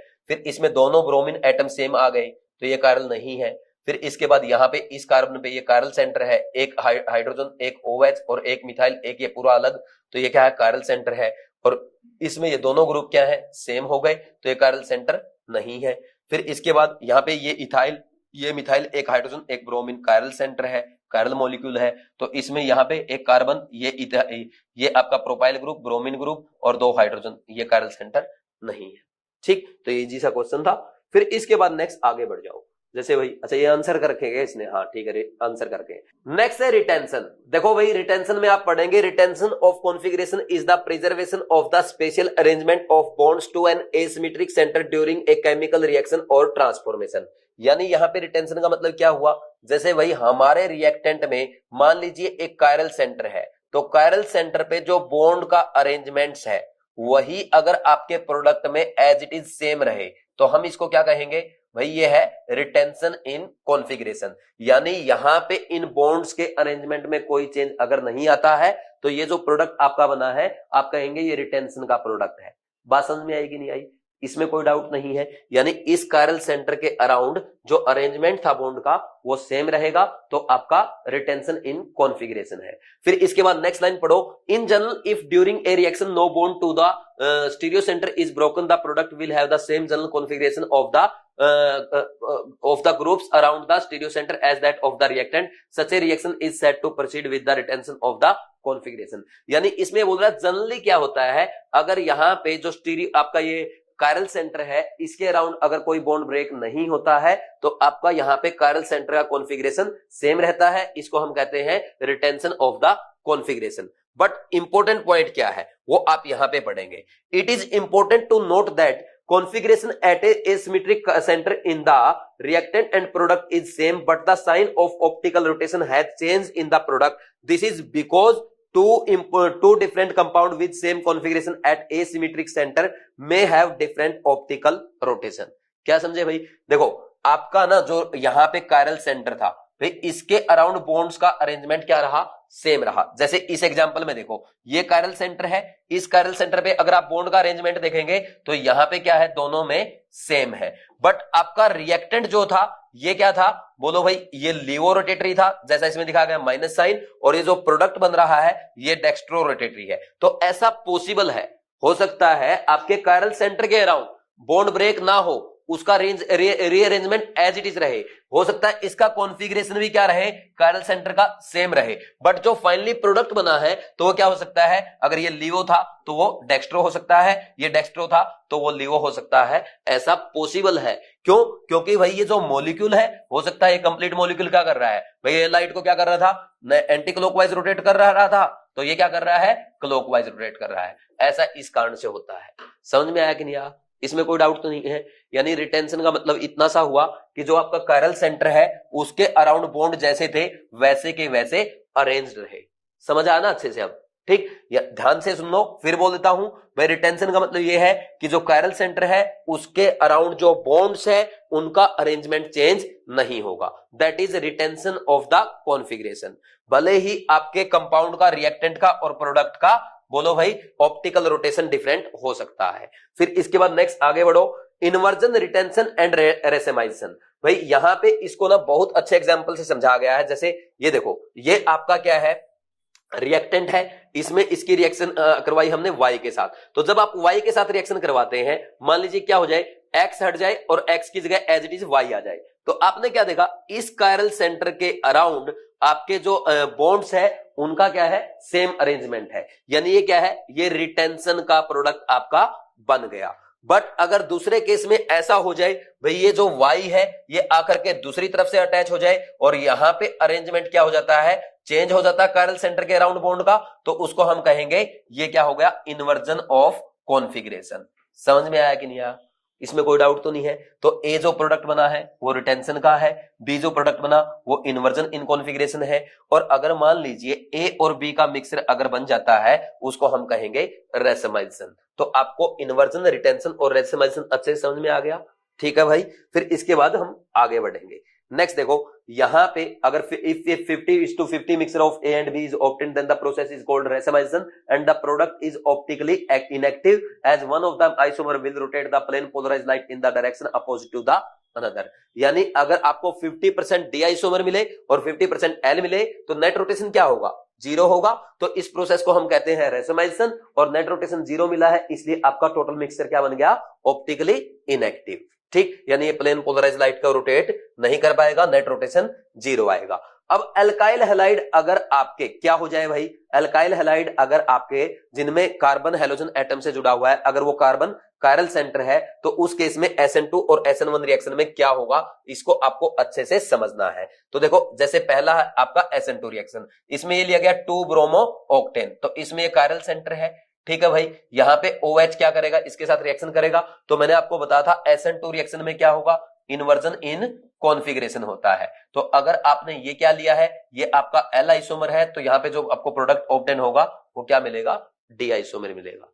इसमें कोई डाउट नहीं होना चाहिए, पक्का। तो ये मैं पहले भी आपको बता चुका हूं, SN2 रिएक्शन में इन्वर्जन इन कॉन्फिगरेशन होता है। L है तो D मिलेगा, D है तो L मिलेगा, और अगर आपका R कॉन्फिगरेशन है तो आपका प्रोडक्ट का क्या होगा, S कॉन्फिगरेशन होगा, और यहां पे अगर S कॉन्फिगरेशन रिएक्टेंट का है तो प्रोडक्ट का R होगा। समझे कि नहीं समझे, यानी इन्वर्जन इन कॉन्फिगरेशन होगा। फिर इसके बाद नेक्स्ट देखो भाई, अगर बात की जाए SN1 रिएक्शन की, SN1 रिएक्शन में क्या होगा, पहले कार्बोक्टेन बनता है, कार्बोक्टेन प्लेनर होता है, तो ये प्लेनर मॉलिक्यूल है, तो यहाँ पे न्यूक्लियोफाइल आपका प्लेन के ऊपर से भी अटैक कर सकता है, प्लेन के नीचे से भी अटैक कर सकता है। तो इसमें आपके दोनों प्रोडक्ट बनेंगे, D आइसोमर भी बनता है और L आइसोमर भी बनता है। तो इस प्रोसेस को हम कहते हैं रेसेमाइजेशन। बट यहां पे मैंने आपको बताया है कि SN1 में इन्वर्जन का प्रोडक्ट थोड़ा सा ज्यादा अमाउंट में बनेगा, किससे, रिटेंशन से। क्योंकि जिस तरफ आपका हैलोजन एटम का बॉन्ड बना था, जैसे मान लीजिए यहां पे इस तरफ से था, तो Br- यहीं पे रहेगा, Br- के फॉर्म में। तो इस तरफ से आकर के जब OH- अटैक करेगा तो इन दोनों में आपस में रिपल्सन हो जाएगा और प्रोडक्ट ज्यादा अमाउंट में नहीं बनेगा। बट अपोजिट साइड से क्या बनेगा, ज्यादा अमाउंट में बनता है। तो जो अपोजिट साइड से प्रोडक्ट बनेगा, यानी इन्वर्जन का जो प्रोडक्ट होगा वो हमेशा ज्यादा होगा।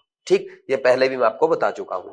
फिर इसके बाद नेक्स्ट आगे बढ़ जाए भाई, elimination reaction. Elimination reaction already आप हाइड्रोकार्बन में पढ़ चुके हैं। इसमें क्या होता है, जैसे यहां पे भाई ये आपका एल्काइल हैलाइड है, तो जिस कार्बन से हैलोजन एटम लगा हुआ है अल्फा, उसके बगल वाला बीटा कार्बन, अगर बीटा कार्बन के पास हाइड्रोजन एटम है तो ये एलिमिनेशन रिएक्शन दे सकता है। एलिमिनेशन रिएक्शन में क्या करेंगे, जब alkyl halide containing beta H की रिएक्शन हम किसके साथ कराते हैं, बेस के साथ कराते हैं, तो यहाँ पे एलिमिनेशन होगा। और क्योंकि बीटा हाइड्रोजन यहाँ पे एलिमिनेट हो रहा है, हैलोजन एटम भी जा रहा है, इसलिए इसको क्या कहते हैं, बीटा एलिमिनेशन कहते हैं। और प्रोडक्ट क्या बनेगा, बोलो भाई, एल्कीन फॉर्मेशन होता है। तो अब देखो, जब भी यहां पे ऐसा केस आ जाए कि भाई एक से ज्यादा एल्किन्स पॉसिबल हो, तो यहां पे आप क्या करेंगे, सारी एल्किन्स बना लेंगे और उनमें जो ज्यादा एल्काइल सब्स्टिट्यूटेड एल्कीन होगी वो आपकी सबसे स्टेबल एल्कीन होगी। और इसको हम कहते हैं सेटजेफ रूल या जेटसेव रूल। समझ में आया कि नहीं?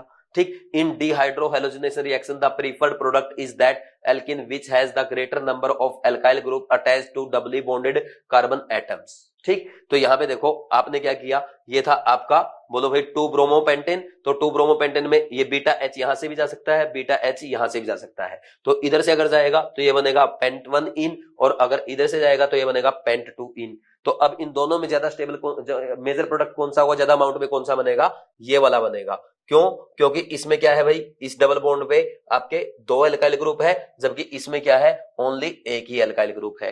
तो जो ज्यादा अल्काइल सब्स्टिट्यूटेड एल्कीन होगी वो ज्यादा स्टेबल होगी। और वैसे भी अगर आप चेक करना चाहिए, ऐसे चेक कर लिया करो भाई, इस एल्कीन में कितने अल्फा एच होंगे, 3 और 2 5 अल्फा एच, जबकि उसमें कितने हैं, ओनली 2 अल्फा एच। तो जिस एल्कीन में अल्फा एच ज्यादा होते हैं वो ज्यादा स्टेबल होती है, तो वही आपका मेजर प्रोडक्ट बनेगा।